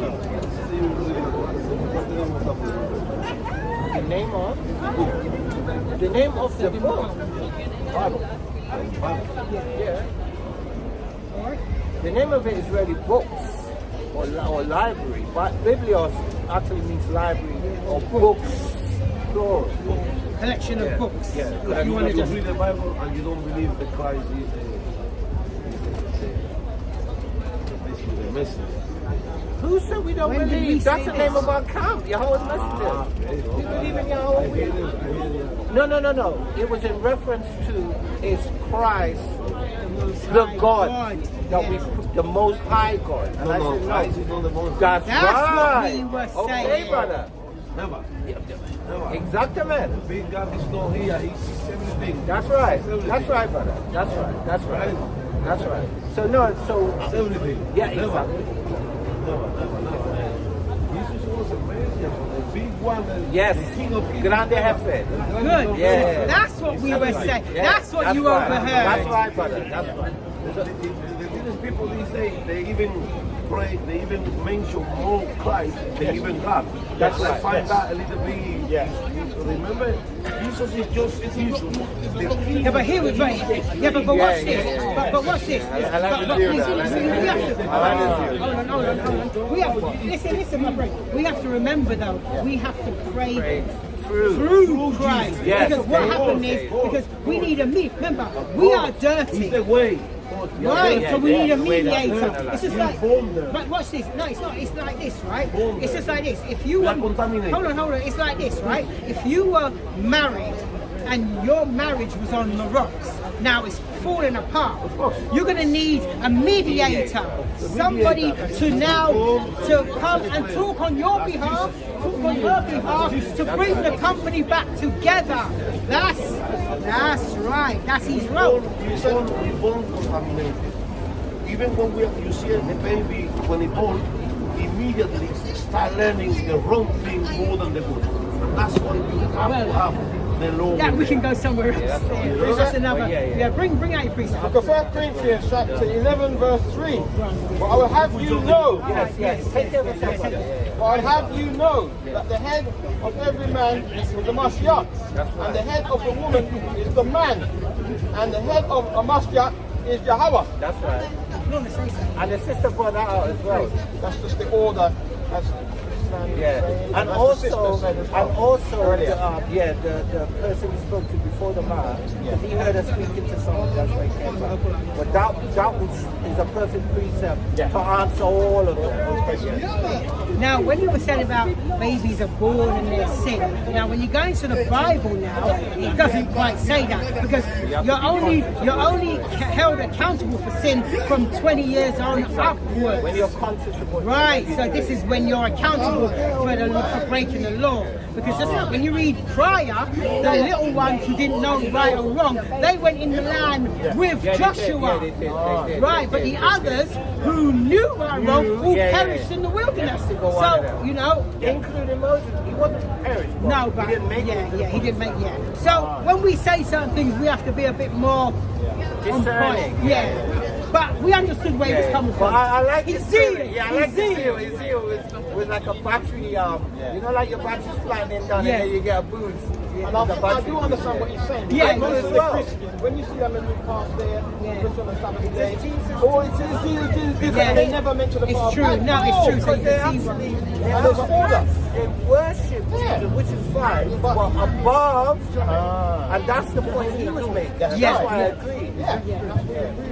Well, I like what you said as well, because that has to be reiterated. Yeah, that's what I just You thought. cannot separate, you cannot just worship Yahweh without going through Yahweh Shai. Because it's actually a commandment to have faith in Yahweh. We have to go through him. We can't go straight to the Which Father. is why you brought out the order piece of Yeah. Did you finish?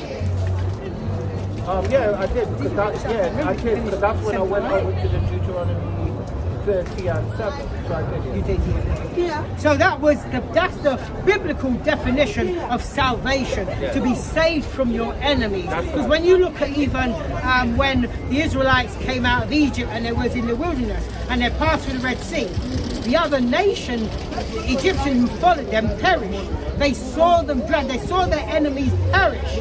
They were saved from their enemy. You can't save the enemy with the people that are trying to be saved from them. It doesn't work. And on top of that, the mingled people that they like to always mention, there was a mingled people, they got taken out as soon as they started whinging for food, and the Most High, they started grumbling and mumbling because they didn't want no manna, they got sick of the manna. So the Most High gave them some quail, and before they even chewed it, While he their took them mouth out. was full. And you didn't He wiped them all out while they were They eating. lusted. He said those that lusted, they got taken They were out. all taken out. So Yeah. Yeah. The Most High will take you out, bro. Yeah. So when we read earlier Romans 1:16, whereby he said, Paul said, I'm not ashamed of the gospel of the Mashiach. Now, we just show, and then he goes further on down to say about salvation that we want to believe. We just broke down what salvation is biblically. Now we're going to go to, what do you call it? Now we're going to go to the gospel, because he said, I'm not ashamed of the gospel of the Mashiach. So let's see if the gospel of the Mashiach is different from any other gospel in the Bible. Well, that's what I'm going to be going after. But first, hold that. That's good. Yeah. If you bring Luke 4:16 to 17. Luke chapter 4, verse 16. So let's see what Christ was teaching. And he came to Nazareth, where he had been brought up. And as his custom was, he went into the synagogue on the Sabbath day. So on the 7th day, so not even Yahushua broke it. That's one of his nicknames or surnames as well, Jesus of Nazareth. Yes. That's the reason why. He went into the synagogue on the Sabbath day and stood up to read. And there was delivered unto him the book of the prophet Isaiah. So he was the book. The priest then came with the book, deliver it to Yahushua. That's right. What did he do? And when he had opened the book, he found the place where it was written. So, yeah, okay, the reason what we're going to do, we're going to actually go to what he read. I mean, even though it starts off there, I want a bit more. That's why I'm going to go to where he was reading. So now, he was given a book. Let's see what he actually read. Start from 1 to 7. Yeah. So this is the book of Isaiah, chapter 61, verses 1 to 7. Verse 1. The Spirit of the Lord Yahweh power is upon me, because the Lord Yahweh have anointed me to preach good tidings. That's the good news, or i.e. the Gospels. When people say, oh, I teach the gospel of Christ. Well, if you are, this is what you should be teaching. Because this is what Yahushua was teaching. Unto the meek. Unto the meek. He has sent me to bind up the brokenhearted. Now, everybody on this planet ain't brokenhearted. There's only one nation that's at the bottom of the bottom, scraping the barrel. When there's no more meat at the barrel. They're underneath the barrel. They're not even scraping it. If they're scraping it, that's kind of alright. They're underneath the barrel. The barrel's on top of them. The brokenhearted, to proclaim liberty, to free them. That's what liberty is, to be freed. To the captives, those that are captive, and the opening of the prison to them that are bound. Bound physically and mentally. That's right. Let's drop it in there. Right. Yeah. To proclaim the acceptable year of the Lord Yahweh and the day of vengeance. Because even Yahushua proclaims there's a day when he's going to be sent back. He doesn't know when that day is, but there's a day when he's going to be sent back to bring the vengeance of Yahweh. When he's coming with the Haragium game. I always call it the Haragium game. So those who know Hebrew will know what I'm saying. The day of vengeance of our God, to comfort all that mourn. And who's in mourning? The real Israelites, the true Israelites. They're the ones that are mourning, because they're the ones that are at the bottom. They're the ones that are first hide, last fight. Black Lives Matter, hands up, don't shoot. Like, I'm a man. Yeah, I even have to say I'm a man. They literally had to put it on the sign, I'm a man. And while they had the sign up, the dogs was biting them in the nuts. Even though you could physically see he's a man, he still has to tell you he's a man. Because they were being called boy. And they'd be called, what were their children called? Pups. Remember when they pups? Man, you're bringing it back. Pups. Because they had to make sure, they had to make sure you didn't see yourself as a human being. Oh, I'm picking in here. The women were like wenches, the men were bucks. No, they used to call them a bed wench. Yeah, and the men were buck, the children were pups. Pups. They called it, And by the way, that's the meaning of Goyim, you know. Goyim is cubs and beasts, you know. Yeah. To comfort all that mourn, which we've already established with us. Now here we go. But it's going to tell us in verse 3. To appoint unto them that mourn in Zion. So when you read from 1 down, this is all to the children of Israel, That's Zion. Right. That's all the gospel is to. So if you're claimed to be preaching the gospel of Christ, as you say, this is the gospel you're supposed to be teaching.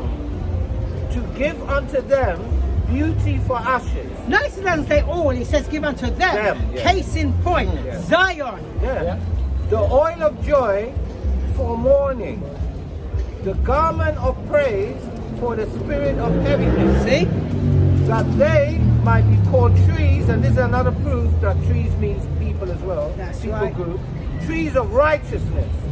The planting of the Lord Yahweh, that he might be glorified. So it's all done to glorify the Most High. Verse 4. 5, 6, 7, And they shall build the old ways. Because, you know, the old ways is our old ways and back to Jerusalem, exactly. you know, back. But our old ways build us back up. That's where we were desolated. We don't know who we are, what we stand for. All this has to be built back up. And it's going to be done all through the Gospels. Which, you know, you can read in the prophets and you know, so forth. They shall raise up the former desolations. And former desolations. And they shall repair the waste cities. The desolations of many generations. See that? Many generations. 2,000, by the way. Verse 5. And strangers now, and this is now referring to the other nations. Their place that's going to happen for the kingdom for them. shall stand and feed your flocks, and the sons of the alien, the Goyim, Yep. the Bagas, shall be your plowmen and your vine dressers. Yep. Verse 6. But ye, Hear that? No, you hear the transition. Just showed you the other nations, and then it's now to go back to us. So it's going to them, to us. Yes. Zion, then it showed you what their role will be. but ye shall be named the priests of the Lord. Men shall call you the ministers of our God. And look, it's going to go back to them in a minute. Ye shall eat the riches of the Gentiles. These are the natural Gentiles, all their resources. Yeah. We're going to be eating it because they ate all ours and still eating ours. And in their glory shall ye boast yourselves. One second. Just give me 1 second. All right, don't worry. Yeah. Hold that. Yeah. What's your question? And you all should know the truth. What is the truth? What is the truth? Psalms 19, 142. Let's see. Sorry, English is not my mother tongue. No, don't worry. No, we're going to read it for you. So We I have just to call read the it, yeah, scripture yeah. because you asked me what is the is the truth. truth? Now I can blab on and say what I think the truth is, but let's see what the Bible says what the truth is. Am I going to understand what? Well, we'll see when he reads it. If you don't understand up, then I'll try to slow it down. 142. Really good to me. 119 verse 142. My English? It sounds really good. Yeah. A bit rusty. 119. 142.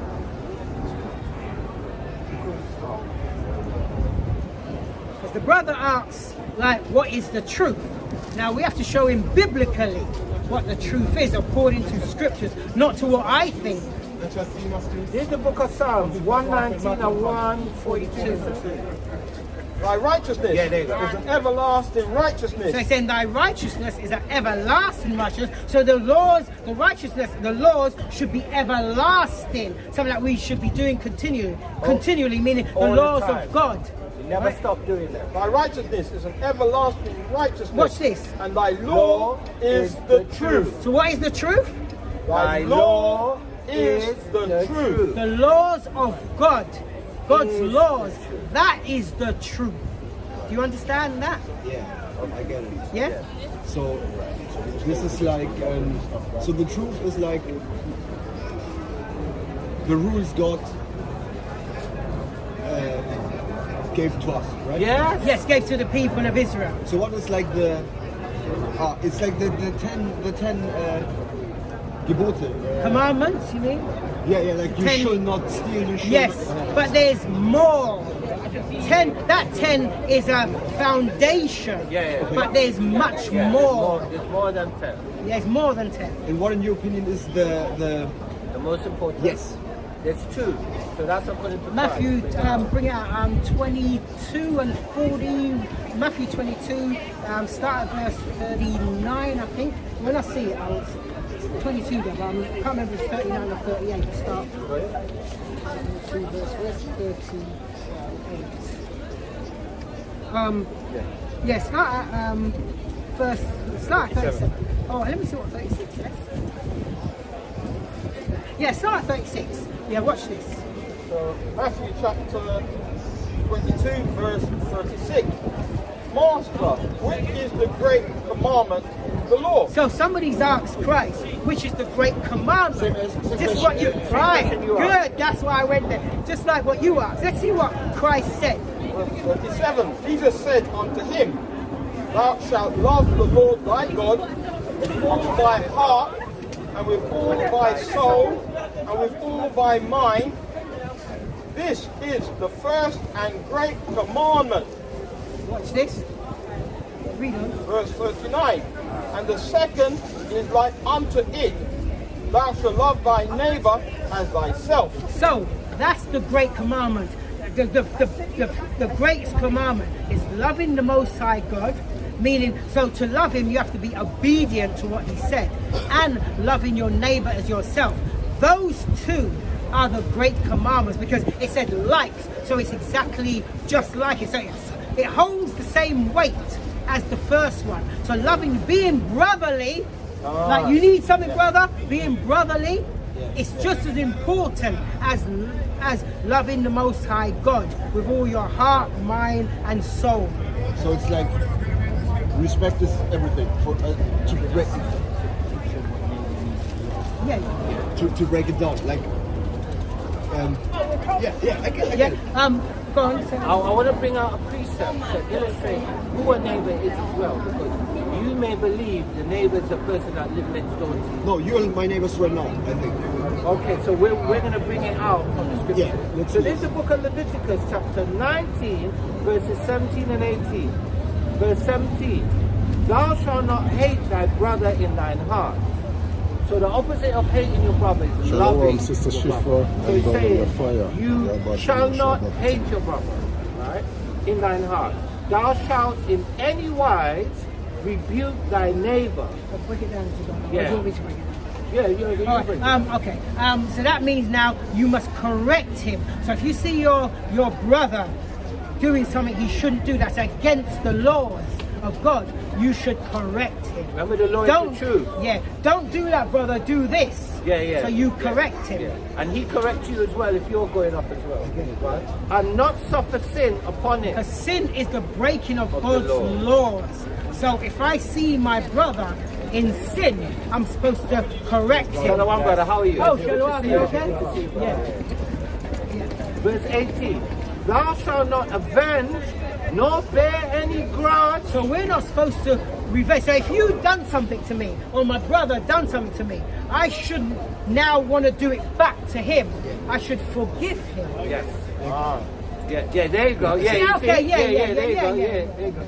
Bear any grudge against the children of your people. Of thy people. Now it says your. the children of your people. So children, loving your brother and yourself means the people of your nation. It's not talking about colour or skin. No, it's not a colour thing. It's talking about the nationality, the nation. Because you got Israelites that were your complexion. Yes. And you got Israelites that are my complexion. Yeah. But they're still the same people. Because a lot of the Ephraimites look exactly like him. But they're still the same people. Yes. They're still our brother. Yes. You and the get Syrians it? as well. Yeah, Remember yeah. what people in Syria. Yeah, read it. But thou shalt love thy neighbor. Remember what you read just now as well? Thou shalt love thy neighbor as thyself. And that's a commandment from the Lord. I am the Lord. So the Most High sealed it. Which one of It's actually pretty social. Once you understand it, yes. I have one last question. Of course. How come you don't have any crosses or something? Oh. Exodus. Oh, actually, no, you missed it. I forgot that. Exodus 20 and I think 3. Is it 3? And Habakkuk. Let's get Habakkuk as well. Is it 4? Yeah. The way you reacted is like a lot of people ask the question, right? Exodus. No, not a lot. No. Yeah, Book of Exodus, chapter 20, verse 4. Thou shalt not make unto thee any graven image. Now, is a cross a graven image? Because Jesus was like on the cross, so the cross is like No, yeah, but wearing it on your neck, is it a graven image? Is it a graven image if you're wearing a cross? graven image. What is graven? It's an image. Well, graven is just carved. It's made. It's made. It's either carved out or it's handmade.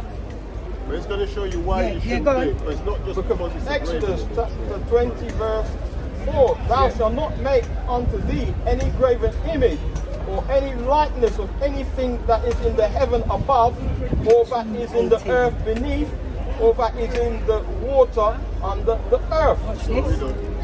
Thou shalt not bow down. That's the problem. Read that again. Thou shalt not bow down. Thou shalt not bow down. Because what do you normally do with a cross? They kiss it. Yes. So they're showing reverence. See the cross? Yes. Because what they do, they show reverence to it. So now you're setting it up. It's an idol because you're giving reverence to an image, a cross. I get it. Yeah. Verse Did you 5, finish that? Thou shalt not bow down thyself to them, nor serve them, for I, the Lord, thy God, am a jealous God, visiting the iniquity of the fathers. It's an iniquity in God's eyes to do that. And I'll explain something in a minute. Visiting the iniquity, sin of the fathers upon the children unto the third and fourth generation of them that hate me. Now bear that in mind that before we say anything else, I want this read first, and then listen to this. Yeah? So this is the book of Habakkuk, chapter 2 and verse 18. Watch this. What profiteth the graven image? Now what does it profit you to have a cross round your neck? Watch this. This is what the Bible says. What profit What you? gain? What benefit is there of a Graven image that the maker thereof because somebody made that to make money. If they sell it, they don't give it away. The molten image. The molten image. What's molten out of gold and silver? Even on metals, you still have to melt it. Yeah. Right. Watch this. The molten image. The molten image and a teacher of lies. What is the cross? And a teacher of lies. It's a teacher of lies. Let me show you why. Hold on. So many people are wearing crosses. I know, because they don't know this. And they're not taught. And they're not taught this. And watch it, hang on, finish that out first. Yeah, some of them don't even care. Hang on, read that again.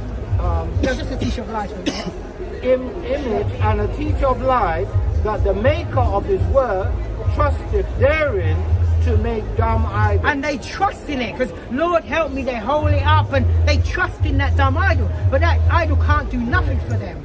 And the thing about that, how it's a teacher of lies, what normally on the cross, what normally do you see on a cross?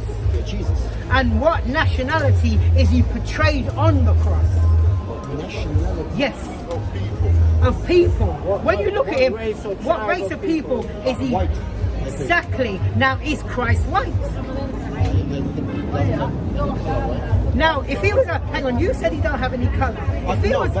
If he was a human being, would he? Does human beings have colour of skin colour?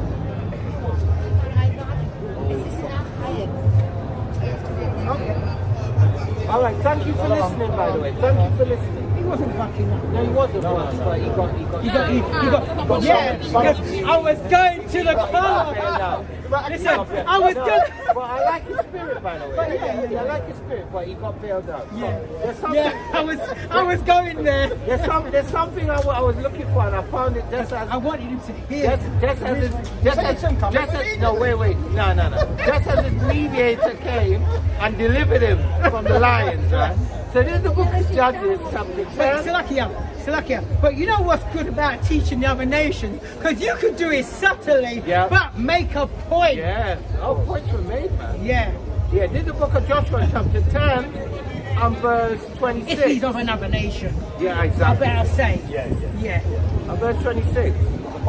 No. So you never know, but he had a humble spirit. And afterwards Joshua smote them and slew them and hanged them on 5 trees, and they were hanging upon the trees until the evening. Let me see if this is the one.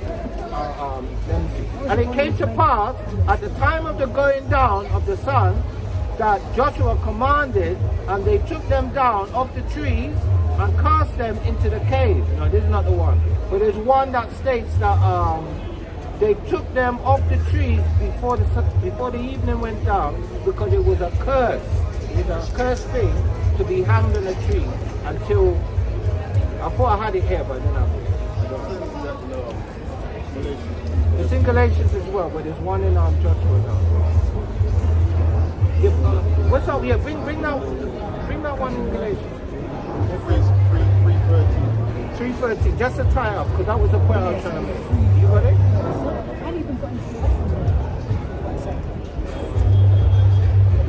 Galatians 3. This is the book of Galatians, chapter 3 and verse 13. And it reads, Christ hath redeemed us from the curse of the law, being made a curse for us, for it is written, Cursed is everyone that hangeth on a tree. And I've got Deuteronomy 21:23.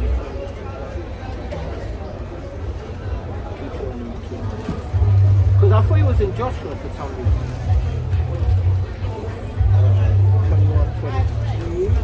You know? Yeah.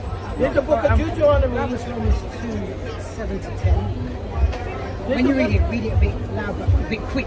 Because it was against it. Here's the book of Deuteronomy, chapter 21 and 23. His body shall not remain all night upon the tree. Okay, that's the one. But thou shalt in any wise bury him that day, for he that is hanged is accursed of God, that they land be not defiled. So it was a curse to hang somebody on a tree. That's why they did that to Yahushua, because they were using our scriptures against them. That's why they were executing us. And that's why they took Yahushua off the donkey. As soon as he gave up the ghost, they took him off it. We got Acts 26, 22. Yeah, read that for us up. The Romans, Yeah. When you got to go, then you bounce. Oh, leave it. Romans chapter 2 verse 7. Yeah, 7 to 10.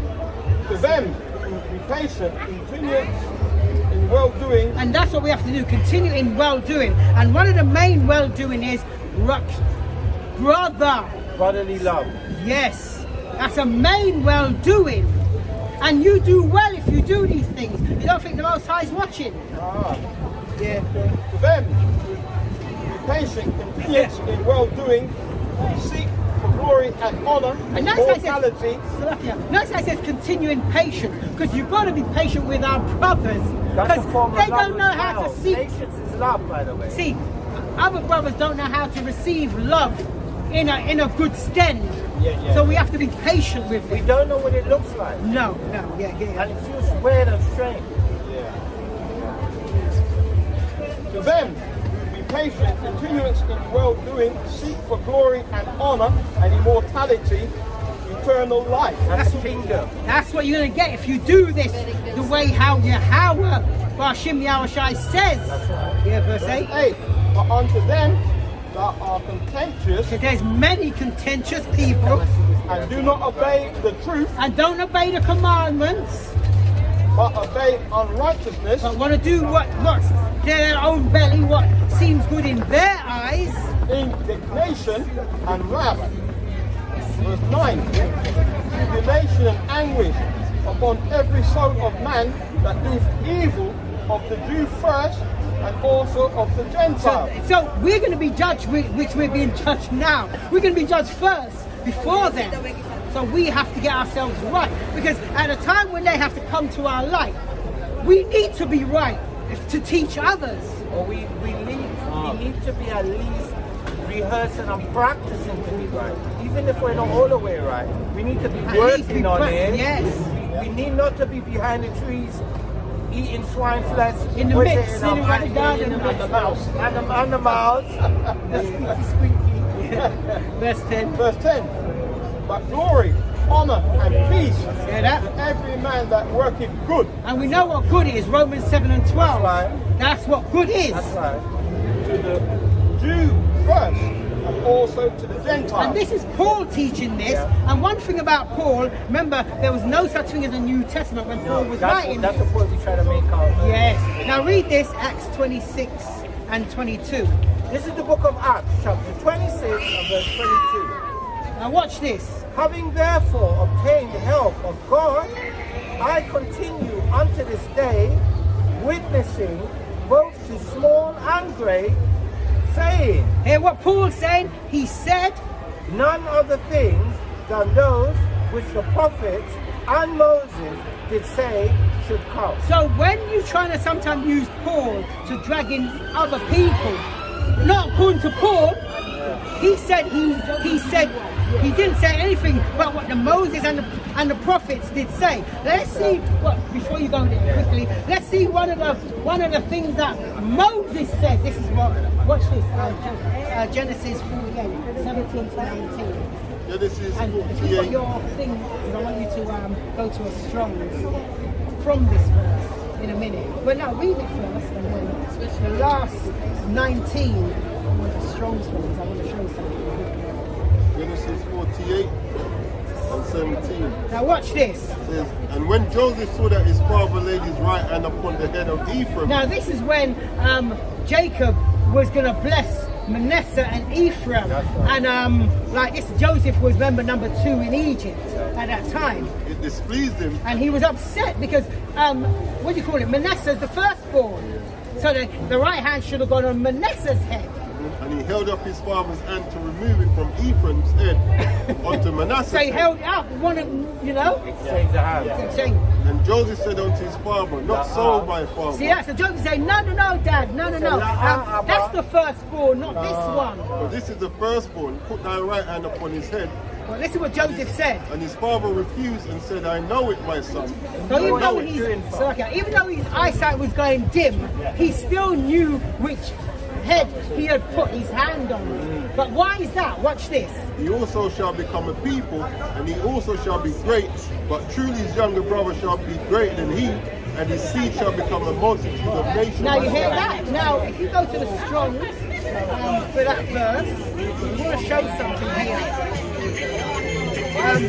Look at the word nation in Genesis 48:19. It's H1471. What H1471? What's that? Nation, people. But what's the Hebrew? Usually of non-Hebrew people, of descendants of Abraham, of Israel, of swarm of locusts. What's that word say? Look there. Of Gawaiim. Right, Nation. showing you that it was prophesied even at that point that Ephraim was going to lose their heritage and become Gentiles. That's what Paul's teaching. So when he said none other than the prophets, back even in Genesis, it was prophesied from that point as well that that nation was going to become a nation of Goyim, Gentiles. So that's who's going to have to be brought back. Right, so You had a precept. yeah, so I read Acts 26 and 22, right, which I'll read the tail end of it. Saying none other things than those which the prophets and Moses did say should come. So the precept I wanted to bring out is Acts 24 and 14, which reads, but this I confess unto thee, that after the way which they call heresy, Notice how it says, we say, because they call because it, what it was under the prevailing doctrine that was around at that time, it was heresy to go against it, and heresies was punishable by death. Or That's what. cast you out. Yeah, oh, yeah. Which is definitely. Yeah. But there you go. That's what Paul is talking about. After the way which they call heresy, so worship I, the God of my fathers, believe in all things which are written in the law and in the prophets. So Paul could have never been teaching anything other than what was in the law and the prophets, because those were the only books that were around. The scriptures and or the notice scrolls. how they say of the word of 2 or more witnesses, or two or more precepts. So that's 2 precepts more or less saying the same thing. That he says according to Moses or the law and the prophets. Yeah. Do you want to bring out your piece? Oh no, we know that. Yeah. I'll do a short one. Yeah. So this, So this is the book of Proverbs. Yeah. This is the book of Proverbs, chapter 21, verses 1 and 2. Yeah. 21, 1 and 2. The king's heart is in the hand of the Lord Yahweh. As the rivers of water, he turneth it whithersoever he will. Verse 2. Every way of a man is right in his own eyes, but the Lord Yahweh pondereth the heart. And I'll finish it off with Proverbs 20 and 24, and it reads, Man's goings of the Lord Yahweh. How can a man then understand his own way? It's the book of Hebrews, chapter 10, verse 31. It's a fearful thing to fall into the hands of the living power. Now precept that with the book of Psalms, chapter 50, verse 22. Bring it out. Now consider this, ye that forget Yahweh, he shall tear you in pieces, and there be none to deliver. Quickly, I'm going to go into Proverbs 4 and 7. Wisdom is a principal thing. Therefore, get wisdom, and with all thy getting, get understanding. Straighten 2 feet first, not even one, not even lukewarm. 2 feet in. Psalms 100, 10 toes down. Psalms 111 verse 10, and that's without socks. I know, right? Psalms 111 verse 10, and it reads, the fear of Yahweh is the beginning of wisdom. A good understanding have all they that do his commandments. His praise endureth. There we have it. And by now, you should know by now, we're going to quickly jump to the conclusion of the whole matter. Everything we've brought out today, prior lessons and lessons to come. When all is said and done, this, what we're going to read right now, is the conclusion of the whole matter. And it reads, Ecclesiastes chapter 12 and verse 13. Let us hear the conclusion of the whole matter. Fear Yahweh and keep his commandments. For this is the duty of man, every Israelite man, woman, and child. Verse 14. For Yahweh shall bring every work into judgment with every secret thing, whether it be good or whether it be evil. You're right, it's the whole duty. I just want to quickly tell you, you're spot on. Now, as I always say, whatever you're doing behind closed doors, you know your brothers don't, but you do. And guess what? You will be recompensed, whether it's good or bad. Yeah, so for everyone that tuned in, Shalom, you're on a fun card. Shalom. And you're with the 144, Shalom. Shalom. Yeah, for everyone that tuned in, Lord willing, the lesson was edifying. That's going to close out and give all glory and praises to Yahweh, Hashem, Yahushai, Waha, Rakah, Kodash. What the brother's going to say?